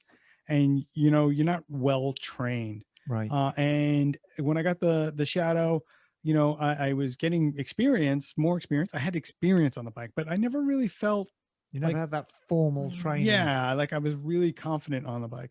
I will say now, you know, I've taken advanced rider courses, and you know if I get a new bike, I'll take an advanced rider course with the new bike just so that Right. I can get more comfortable with it. And I'm a much more confident rider. I don't take as many chances. So I think, you know, as a young father, it was the right decision to basically put it aside because I didn't have the confidence that I thought, you know, that I felt comfortable with. And I was at pressure. And then you look at your children and they're like, oh, you know, Daddy, you're going to be home. Yeah, I'm coming back. That's right. You know, I mean, Well, another thing I'll mention to let you off the hook is it's also time. I mean, Yeah. you know, Yeah. when we go for a ride, it's probably at least an hour, Yeah. if not 10 Yeah. sometimes. And that's time away from the kids. Oh, And, God, you know, it's so easy to lose yourself I on a was, bike. I was telling Adrienne today, she came by and I was like, hey, the days are long, but the years are short. Yeah. It flies by. So Yeah. it's time away too. Right. And I'm 0 for 5 with my kids. None of them want to ride a motorcycle. I don't know what I did wrong. It's a mixed blessing. Yeah. And you know what else is short? A dad joke. Let's hear it, Dan. All right. Okay. Emma, Yes, darling. what do you call a fish wearing a bow tie? I do not know. What do you call a fish wearing a bow tie? Sophisticated. Uh, Wow. You want to see my dad bod now?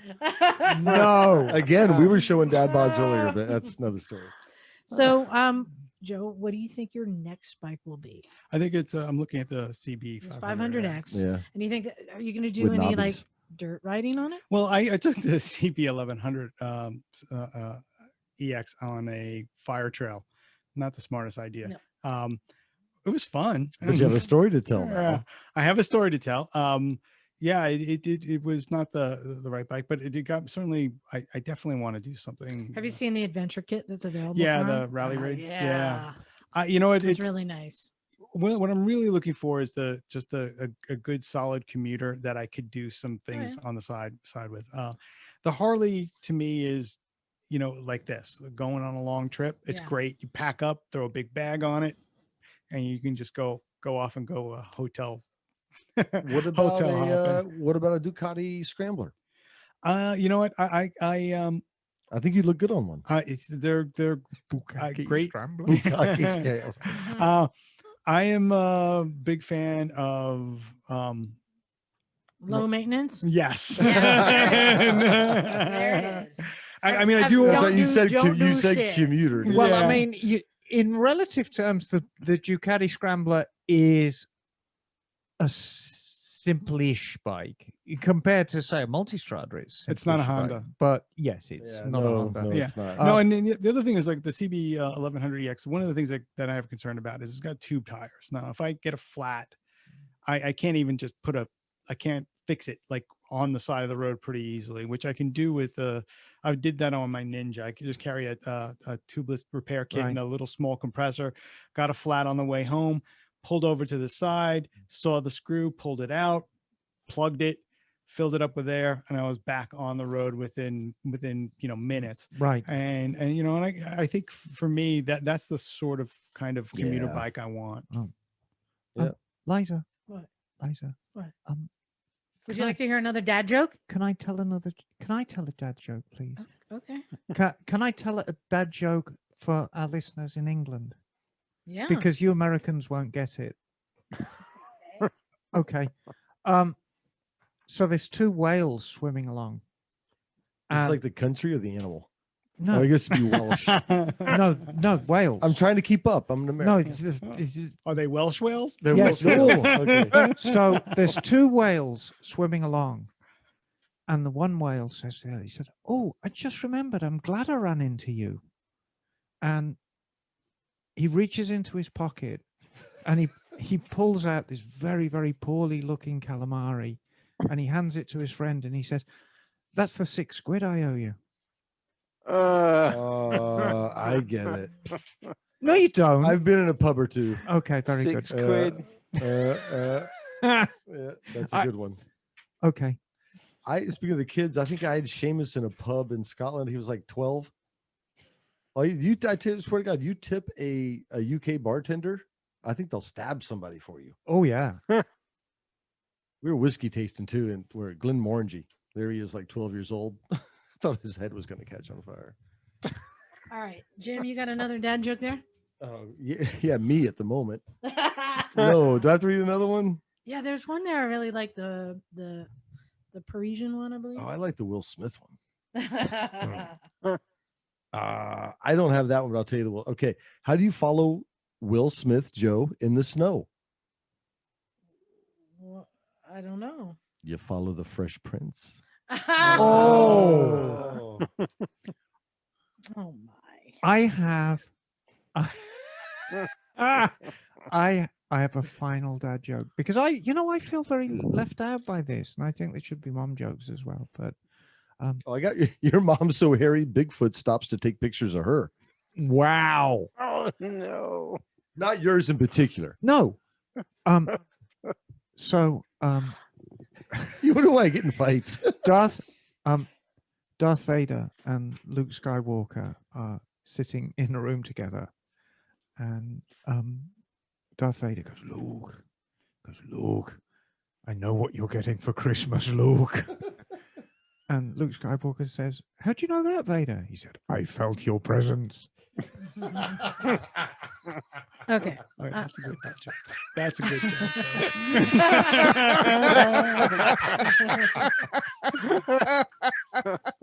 All right, I have one for you. Okay, very good. What do a tick and the Eiffel Tower have in common? Je ne sais pas.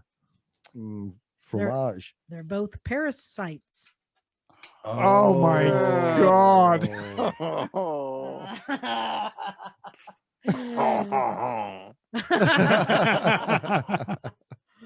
Well, I wanted to get into some emails. We've had so many great emails. Bagel, check your email. There's one sent to you. Let's start with, I wanted to read this one because this is some news that happened this week. This one is from Trevor. He says, "Hey to the Misfit crew. I've not been a long-time listener, but a mass consumer of your podcast for about a year now. I've listened to all your recent podcasts and have started from episode 1 now. Ooh, cool. I wanted to talk to y'all about the recent events happening in the motorcycle community. So I don't know if any of you guys are on TikTok, but there's a guy by the name of, it's Fresh 10, but the E is a 3. So like a backwards E. Fresh 10 that was always upbeat and had an amazing attitude. He brought a lot of bikers together in many ways, and he's been following his content for a while and enjoyed it. And I checked it out. He's got a lot of really cool stuff on there. Well, he passed away this week in a motorcycle accident. I'm very sorry to hear The that. sad and tragic accident has brought together a lot of bikers and started this mass movement of bikers in his memory. It's really moving to see. I wanted to bring it to your attention and see if you knew about it. I highly recommend looking into it. So if you want to check that out, again, it's FR3SH10. So Fresh 10. And he says, P.S. I ride a 2018 Suzuki SV650. My up the butt bike would have to be a Ninja H2R. Yes. Oh, that's legit. An R1 or maybe even a Triumph Speed Triple if I have enough booze in me. Love y'all and keep making the great content. Thank you, Trevor, for bringing that to my attention. I have not been following him, but he looks like he was somebody who was really positive and a good representative of the motorcycle community, Fresh 10. So check that out. All right, Emma, you got something there? Yeah, this is quite a long one, so bear with me. And I do want to read it in toto, as it were. Yes. So, hello, Misfits. I have a question for everyone. So recently I had a crash on my 2014 Tiger 800 ABS. That is a Triumph, you know. Despite being airborne at some points, I was very lucky to have no injuries thanks to the full gear I always ride with. My bike, on the other hand, sustained damage to both sides. The crash bars and the luggage took the brunt of it. But the cockpit area was almost completely destroyed and the left side of the tank was bent in. Luckily, the instrument cluster was intact and the bike was rideable, though it felt a bit wobbly. I got it back to my garage, which is only about 5 miles away. Since then, I've removed the broken parts, most of the plastics, and zip tied the instrument cluster to the front, went for a test ride. The bike felt okay, except for when I take my hands off the handlebars. The bike starts to lean to the right slightly, but noticeably. I've done the string alignment method and I've loosened and tightened the bolts on the forks to see if that would help, but no avail. I do not have collision coverage on this bike, so I won't be getting any money for it. But the insurance company also doesn't require me to have it inspected, so the title is still technically good. I'm not sure what to do at this point. I have an appointment to bring it in mid-July to a shop, and if they can solve the problem, I'll spend the money. I worked an estimate of about $2,000 of parts which I could install myself. But I'm not sure if they will be able to do anything, in which case I'll be out about $250 for the labor tow and have a fucked bike, but with a clean title. I've never parted a bike out. It seems like a huge pain. It is, Ray. Don't do it. Another crappy thing that I didn't get to ride much last season, and next year I won't be able to do either to do my job. I want to ride with my wife as much as I can this season before the snow comes in October, but her FZ07 isn't very fun to up because they are quite small. I'm very tempted just to get another bike for now. I can afford it and deal with the Tiger later. But the money I use to get another bike could go to parts for the Tiger. And if I get another bike, I wouldn't know what to do with the Tiger if it can't be fixed. So I'm in a bit of a pickle.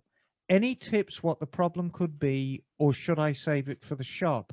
Should I say fuck it and get a new bike? Of course I want to, but I do have another financial goals. LOL. Speaking of pickles, I've been emailing with Junkie over at Creative Riding, and he has been super helpful, so I want him to shout him out. I also wanted to shout out a company, Bell Helmets. Yeah, they're very good. They've been at it for years. The helmet I have saved my noggin for sure. The helmets always fit me well, and the quality safety for what you pay is great.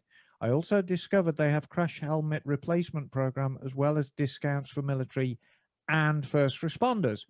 Thanks, y'all. Keep the rubber side down. And that is from Ray Is it Libero? So yeah, as the mechanic here, I think you really have the most input. And I mean, for a bike like that, you can replace parts. You can. But not if. Well, here's the dirty little secret of crash bars and guards and Mhm. frame protectors that you basically bolt on the bike. Cosmetically, they will save a lot of things. Mhm. However, if they're strong enough and you go down hard enough, they'll bend a frame. Yeah. And so the Tiger 800 is a very, very interesting beast. It's it's an adventure bike, so it's quite big and rangy, but it's quite lightweight. So a lot of the components are made out of lighter weight materials. I'm not saying at this stage, Ray, you've got a bent frame, but you may have. Yeah. Where I would put my money, if it went down hard at the front, and knowing these bikes as I do, I would say you've got a bent lower triple tree. I think where the stem gets pushed through the triple tree at the bottom. So you've got a very, very thin wall steel tube that basically goes from the lower triple tree to the top through the headstock of the bike. And the aluminum, or the aluminium, because it's an English bike, gets pressed onto the tube at the bottom and is held on at the top with nut. Yeah. Which is chrome and there's good reflection in it. However, if you went down hard enough at the front, you kindly sent a picture of the bike, and you've had quite an impact on that, haven't you, dear? Have a look at that, Joe.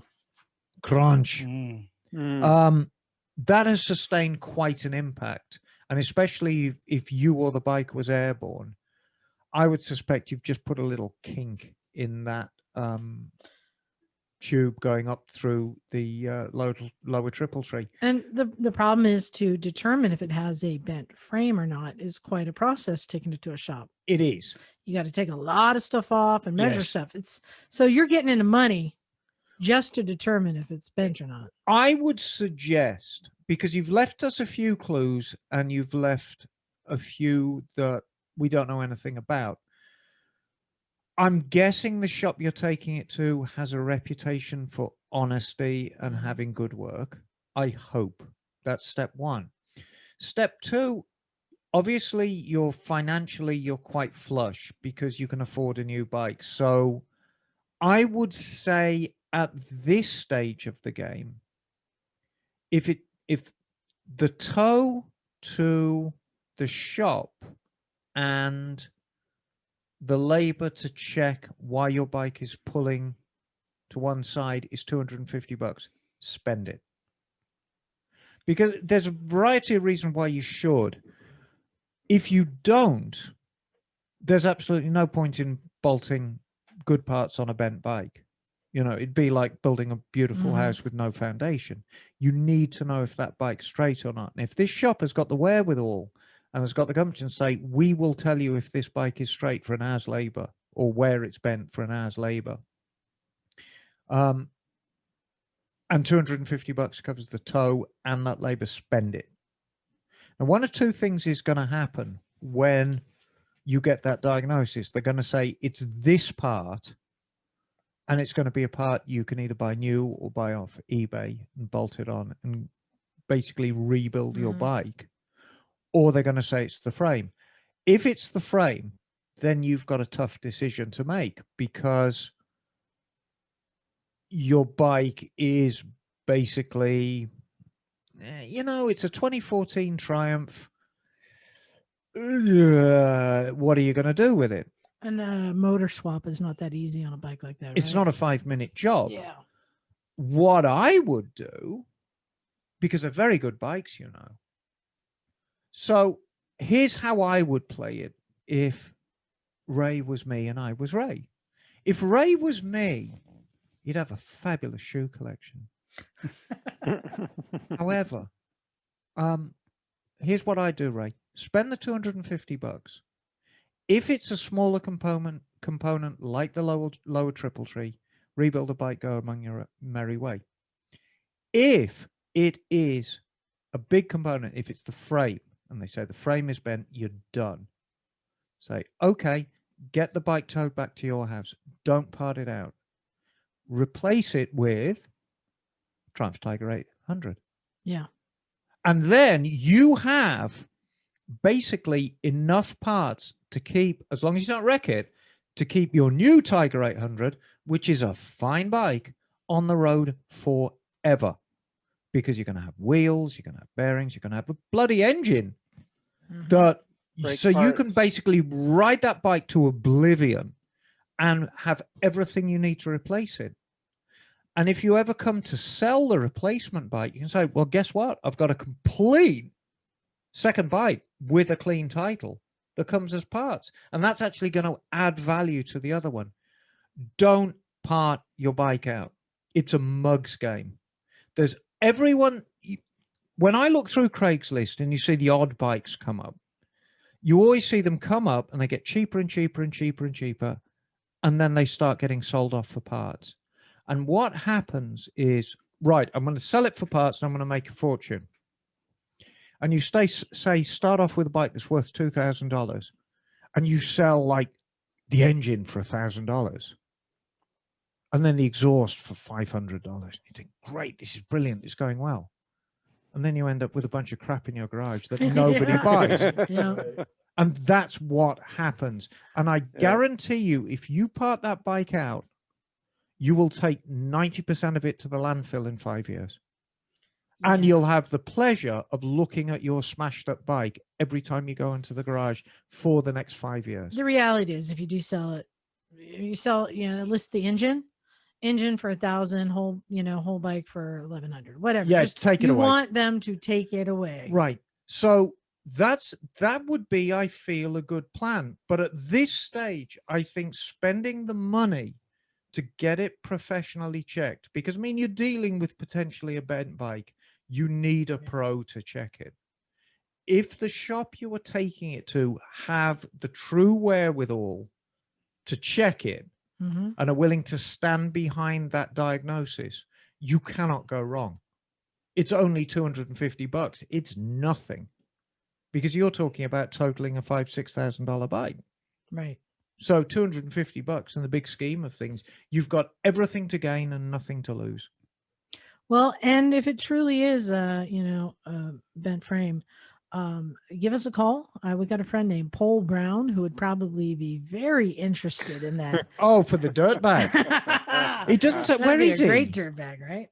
Well, it doesn't say where he is. No, I don't know But if he's there. I mean, the good news, Ray, is it's unlikely to be a frame. I mean, as lightweight as the Tiger 800s are, it's quite a strong unit, that frame on that bike.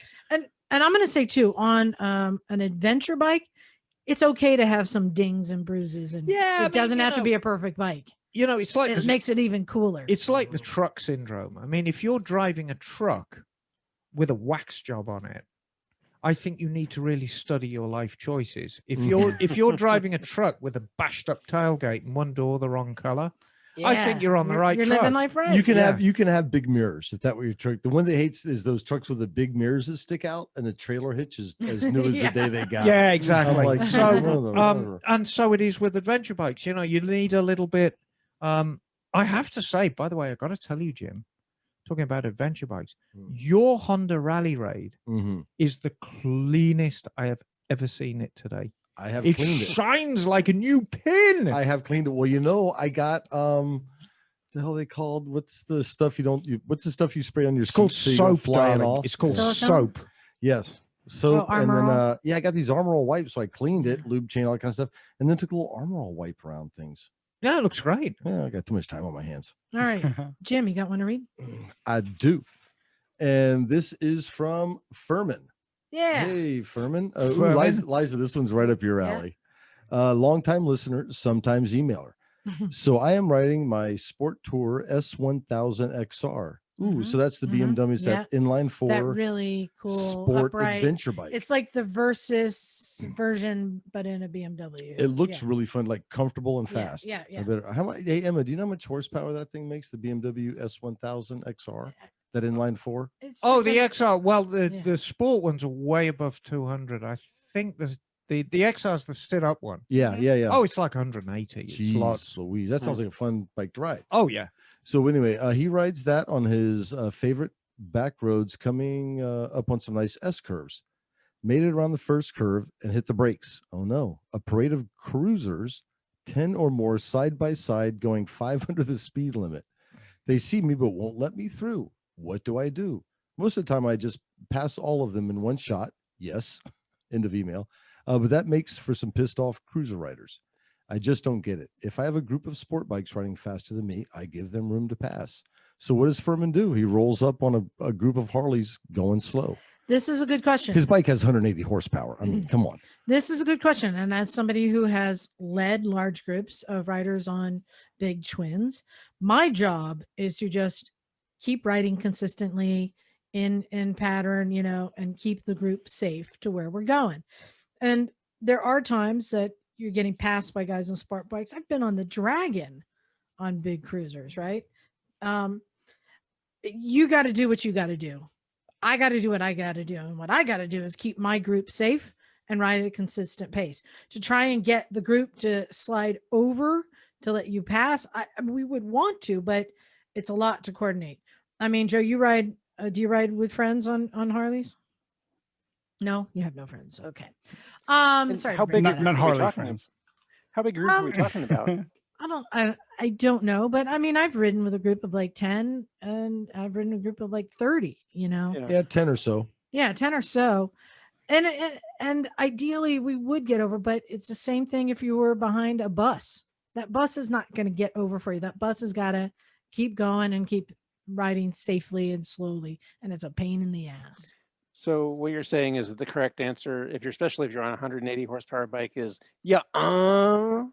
Is you got to do what you got to do. Just hope don't put us in danger. Well, Yeah. I mean, I know we've been passing groups plenty of times on the twisties by, it's like a GSA usually. It's not even a sport bike. It's one of those BMWs, but they pass safely. So let's say That's it. I would just pretend it's any other vehicle. When you get to a place where you can pass safely, Yeah. just pass them and move Yeah. on. But be Yeah. patient. I mean, at the same time, that's one of those lessons where when you are stuck, enjoy the scenery. Go slow, look around, be like, hey, notice some things. And then when it opens up or there's a nice S turn where you can see, fucking drop a gear and rip. Think of it this way: if you're stuck behind a group of Harleys, pretend it's a school bus, because it's pretty much the same thing. It's a group little of more people gassy. who A little more are gassy. who do not have performance bikes as much as they think they are, and who are going to be probably riding slower Right. than you, and probably aren't going to go through great efforts to make room so you can pass. Because screw you, it's a school bus. However, Deal with it. Wait for the opportunity. However, Yeah. if you're on a stretch booster, Yes. just hit the air horn and just go right down the middle of them. And what color lights? Neon green? Oh no, Faster you need the green? neon purple lights Okay, for that. purple goes for Oh, that. my head. Ground effects, yes. Yes, the neon purple with the ground effects. Just hit the air horn and go straight down the middle as fast as you can with the open pipe blaring. All right. Joe, you got one there? Yes. So this one's from Matthew. He says, "Hey guys, Mathieu. Hey, Matthew. Hey, Matthew. I ordered an Emma's Army shirt from your Zazzle store, and I'm Yes. eagerly awaiting its arrival." Well, that was your Thank- first mistake, I darling. saw somebody Thank you. online with an Emma's Army shirt. Yes, you did. Thank you for reminding me to say we do have a Zazzle store, and you can get a lot of our shirts on there. I believe it's Recycle Garage on Zazzle. Can I get a bedazzled Emma's Army shirt? You get it Should. bejazzled. Vajazz. All right. Okay. Now a question. Yes. I have been commuting on my 2014 Yamaha Bolt since I bought it in December of 2019, and I haven't had any issues. But I've heard disturbing things about steering head bearings and death wobbles. I'm not That the is first- disturbing. Yeah. I'm not the first owner, and I have no idea if the previous owner did any work on the bike. Should I replace the bearings to be safe? On a 2019, it's going to have tapered. 2014. 2014, it's going to have tapered bearings, right? Yes, of course it is. Which you can go 20. Well, I guess the mileage. The I mileage don't- is really No, the I- not mileage the is years. missing here. I was Yeah. daydreaming. What bike is it? It's a 2014 Yamaha Bolt. Bolt. Oh, a Bolt. Oh, you should just throw the whole bike away, darling. Oh, stop it. No. I like the bolts. On a 2014, you should be good. The thing it's going to do it in is miles, especially commuting straight miles on if you're hitting bumpy roads. Curves are much better. Right. But if you're doing a lot of straight highway, it can really Right. wear Let you me fast. let me tell you something about bolts, and this is the straight dope, because whenever you get a bike, whether it's a Bolt, whether it's a Busa, whether it's a one model bike, you go onto the forums and it's like a conspiracy theory. You get the wildest things.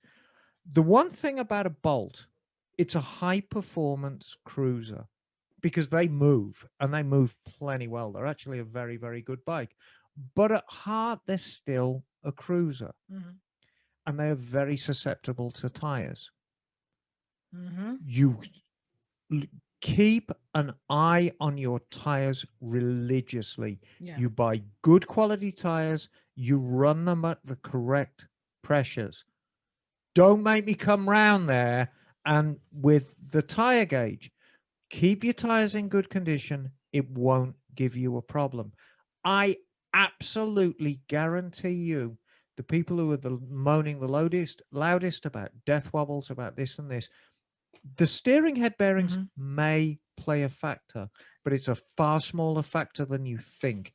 It's all about the tires. I've seen bikes with 150,000 on them that still had the same head bearings. I mean, right. You're never going to put the amount of miles on a Yamaha Bolt. Right. You're never going to do and it. The that Bolt, you need to replace I it. mean, the Bolt is a peculiar case because like a lot of Yamaha cruisers, Yamaha tend to build a little more performance into a lot of their cruisers.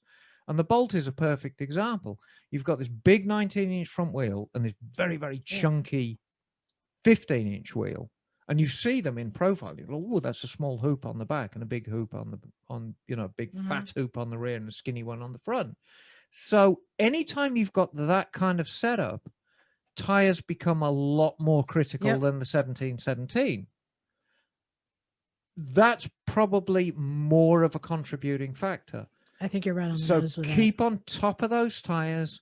And if you feel any clunk, clunk, clunk, clunk, clunk, conversely, if you feel any, notch in the middle, it's time for head bearings.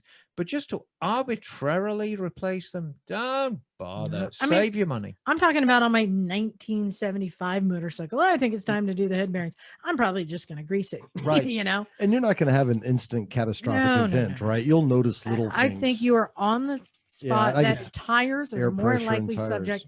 If anyone thinks that bearings need to be replaced on a bike that new, they're it's a cruiser. Yeah. It's a cruiser. And cruisers do tend to, and Harleys are exactly the same. Cruisers do tend to rely a lot more on things being the proper adjustment, the proper pressure, the proper amount, the proper setup, because there's no margin for error. Generally, sport bikes, they handle pretty well. They're very, very stable. You can get away with a lot more. You can run the tires a little bit more down pressure. I've forgotten how many times I've ridden an R1 with baggy steering head bearings, but they still get down the road fine. It's not particularly pleasant to ride because every time you grab the front brake, things go clunk, clunk, clunk, clunk, clunk. But they still get you down the road well because they're low, they're wide, it's a big, steady platform. When you're riding something big and rangy like a cruiser, especially if it's got a kicked out front end on it, it's got that long rake and trail. Your tires are everything. Well, you mentioned commuting too, right? Yeah. And I know just from commuting on the FC1 that I run the sport touring tires, right? So they got the different FZ1 that I have not driven a four-wheeled vehicle in 3 weeks since I got that bike back on the road. Well done, you. Yes, nice. Well done, us, we'll say. But one thing to consider is, and I know it's probably not his problem, but it's these things you don't realize how bad it is until you get new ones, is just square off tires. Because even though I commute over the hill, it's kind of twisty. It's still a lot of kind of straight stuff. And every time I get new tires, I'm amazed how much better the bike handles. Right. There you go. So, tires. But can you just even get it up on a jack, check out the bearings, the steering bearings, and just you just turn the See wheel if it left and right wobbles to or feel does it. anything. Yeah. But it's probably not that. Bagel, you got an email there? I do. And it says, "Hey, Misfits, Hey. Dustin up here in beautiful British Columbia. Hey, Dustin. I'm a little behind on the podcast, but working to catch up again. I know this is way late. Authentic, isn't it? It's like a bear. I know this is way late, but Bagel, I hope all is good with you and your girl." And it is actually. Thank you very much. Hey.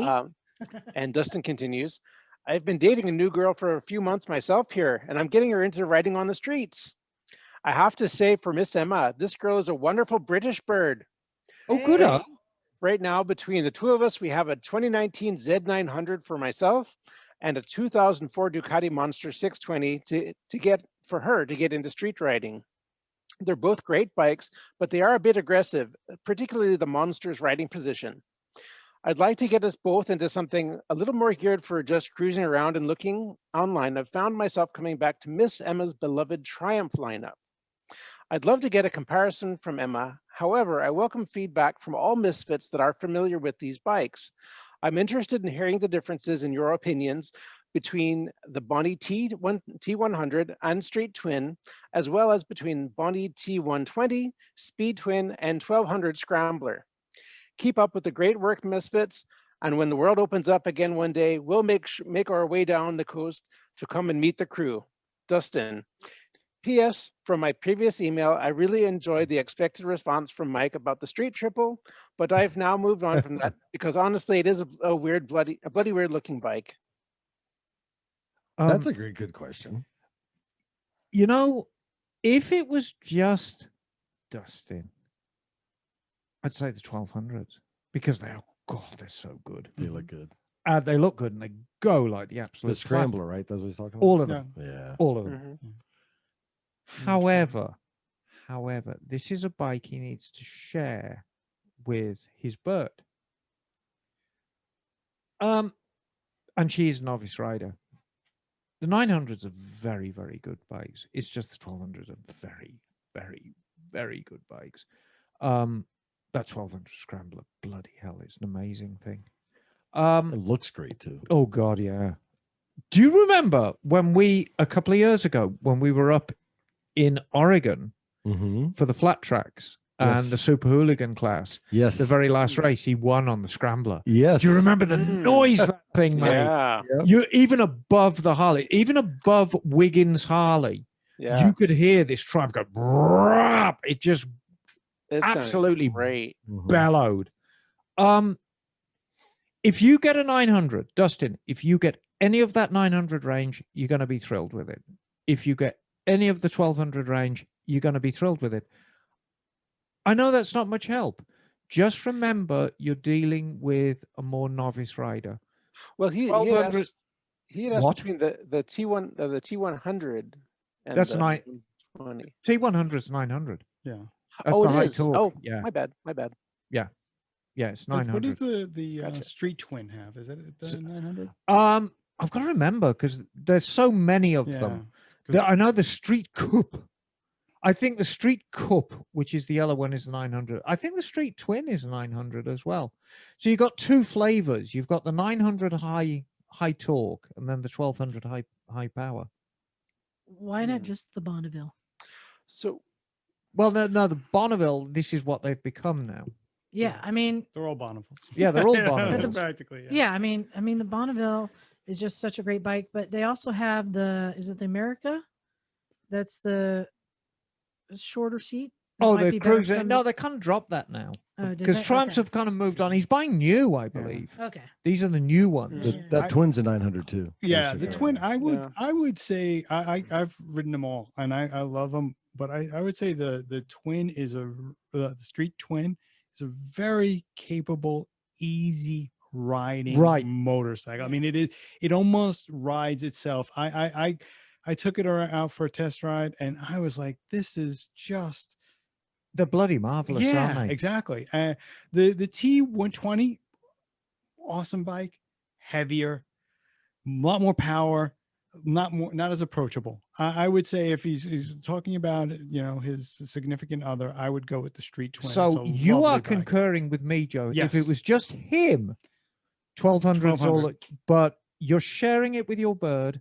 And she's a Brit as well, so you need to take very, very good care of her. And you need to get the British flag paint scheme on the tank. The Union Jack. The Union Jack. I was going to say Jolly Roger. The Union Jack. Oh, that looks so good. The one other thing with the Street Twin is it's got less of the doodads, right? It's kind of just a straight up bike, and I think that's less intimidating for someone who's just starting out. And like- you know, I mean, if you're buying a Triumph, you're into nostalgia anyway. Right. And if you're into nostalgia, you know, less is more. And so a simpler bike is a better bike. I want to throw out one wild card. If it's not a Triumph, I'm not interested. It's not a Triumph, but it is a triple. No, we're talking about twins, Twins. darling. Okay, well, but the MT-09. As good a bike as that is, It's a good bike especially for sharing. well, Joe's making faces. I Stop. don't like the MT Okay. series. Is that a Alright. I haven't been a cruiser, fan of though? it. No, it's not a cruiser. No, it's the it's- FC-09 became the MT-09. Yeah, it's Yeah. you Alright. know, they're Alright. they're like appliances. Less They aggressive. ride great. They ride great. it's no, the Triumph. Either of those, Dustin, is going to be a great choice. Just approach it as a couple. If you two are a couple and your bird's a keeper, approach it as a pair of you, because you're going to get on the 1200s and you're going to think, bloody hell, this is the best thing I've ever ridden. Oh, are they still making the C? That's what Dan L. Lynn had. What? Yeah, the C. It was a little drop seat. It wasn't the cruiser like the America. It Yes, was a little drop Oh, the lower bobber? seat. No, Huh? the blobber. no, I thought it Bobber. was the C. No, I'd have to check it out. The- The bottom Uh, line is, I always say motorcycles are like shoes. You got to sit on them to see if they fit right. Yeah, And Joe sit on bikes. and you know, That's going to be the deciding Yeah. factor. and the one thing you will find about most Triumph dealers is they're very, very accommodating with Mhm. test drives. They'll say, "Oh, go and take it. Tell me if you like it." Because to ride a Triumph is to love a Triumph. Tra la la. Yeah, I love them. I was tempted to get that when I got the CB 1100 EX. The only thing I was concerned about is the electronics, and I ride in the rain. Like I commute in the rain. I have the Gore-Tex suit, and I was like, you always talk about their electronics not being Well, Yeah. you know, to be fair, and I mean to put it into perspective, I back 3 years ago when that platform first came out, I put 7 wiring harnesses Yeah. on them, and in each case with a bike under 1,000 miles, and it was the simplest fix. It was the tiniest 50-cent clip that just moved the clutch cable away from the headstock, because when you turned the handlebars fully to the right, it just pinched the harness. It was the simplest thing. But I think since that modification, most of the bikes have been done by now. All of them have been done. They're very, very reliable. All right. I think that wraps it up. I Does think it? we have time for one more dad joke. All right. I was wondering why you were pointing at me. All right. The one in the middle. Oh, and this is is this what you just sent me? Yeah. Oh, okay. I was looking back at the old one. Yeah, That's no, good no. because it was golf.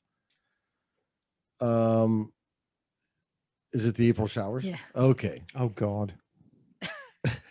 Emma, Yes, if darling. April showers bring May flowers, what do May flowers bring? I don't know. Pilgrims. oh,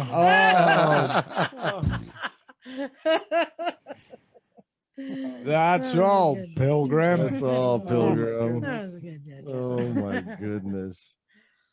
So I think that wraps it up for now. Oh, you got another one, Jim? No, not a joke for No, gosh yeah. sake, but just a couple of things to note. Bit of bummer news, and I'm not going to pretend like I'm the expert on this stuff, but Mhm. there was a motorcycle death this weekend. Alex Harville, if you didn't hear, he was Mhm. attempting a jump record.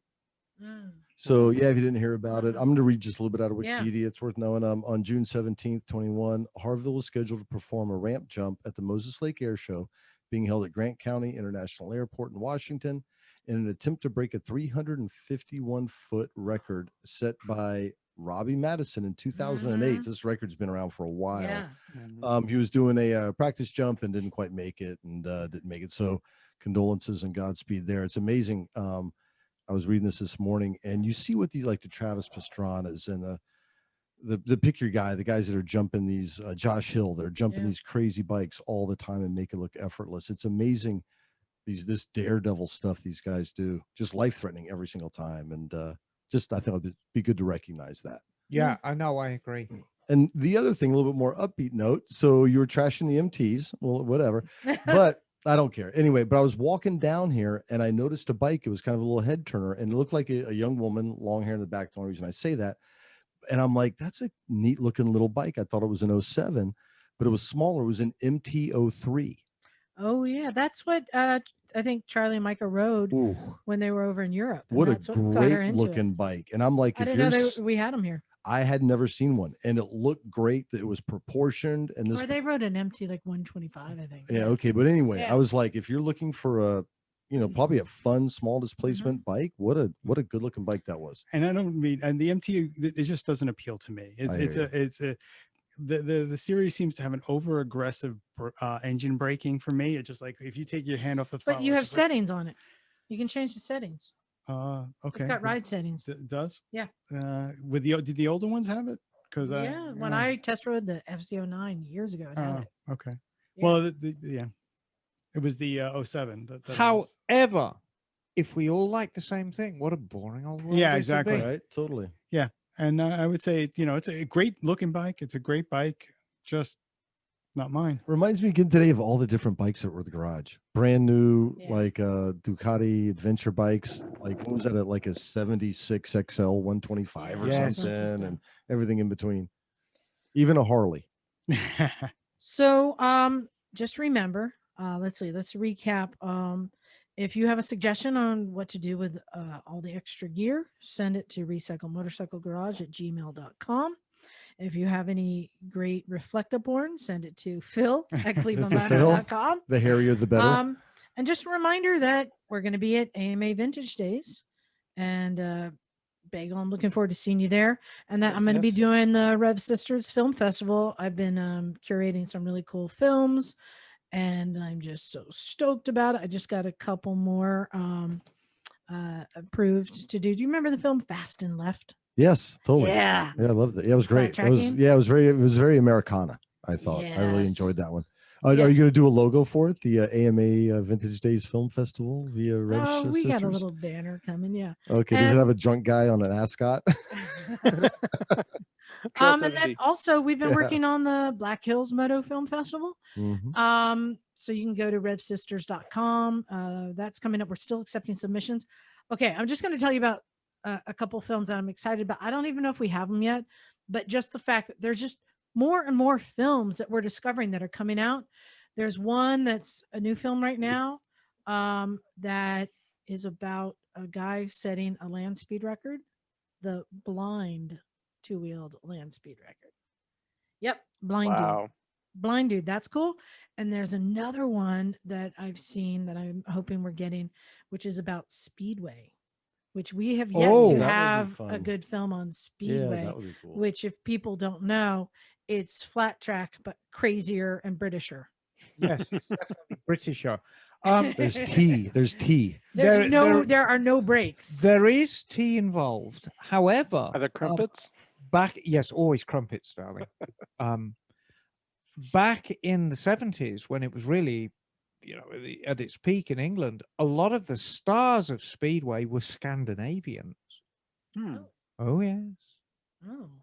Well, and the cool thing about the Black Hills Moto Film Festival is that our kind of feature on this is novice filmmakers. We're trying to share novice filmmakers' films because there's so many people who are able to tell a story simply now. So we are still accepting submissions, and go to revsisters.com and you'll be able to find a place to submit for it. Or if you're on Film Freeway, you can submit. But I've been scouring YouTube and finding people who just make little stuff on YouTube, and there's really cool stuff. And I don't think people realize that there's great stories. Like our Evel Knievel jump? Yeah, I should submit that, shouldn't I? I should. Oh, maybe I will. For the most pyrotechnics. Actually, no, I can't. We've already accepted another one that is an Evel Knievel jump. Yeah. But revsisters.com to check that out. And I think that's it. You've got so many events this summer. Everyone is busting out to just go and have fun. And I'm so ready as well. Yeah, I'm heading up to Sierras on Wednesday. Ooh. Yeah. Ooh, well, Nice. my legs are still healing. So I'm not ready to go out there and have another fall. I still got bruises on mine. But Joe, don't forget to email us, Recycle Motorcycle Garage. Tell us what you're doing this summer as well. And that's pretty much it. Joe, thank you for joining us. Thank you for having me. It was great to be here. Where are you staying tonight? At some hotel nearby. Okay. Yeah, there's plenty. There's plenty. Yeah. Everyone stay safe out there. Bagel, Yeah. you stay safe. I'll see you in a couple of weeks. Will do. Go to motorcyclesandmisfits.com. You'll find our links to everything. I think that's all the news. You guys I ready to think get so. out of here? Yes. Cool. Yeah. Thanks, everyone. This is Liza. Cool. Say your name. This is Joe. There you go. This is Emma Darling. Make it Jim, son. Bagel. And we're out of here. Cool. Cool. Cool. Oh, you kept it cool so long and then you buckled. Yeah, I just. No, he's tired. Thanks, Bagel. I'm tired. I was. Thank you. Yeah, it's See hot ya. in here. I rode Bye-bye. 10 hours today. See you, Bagel. See ya.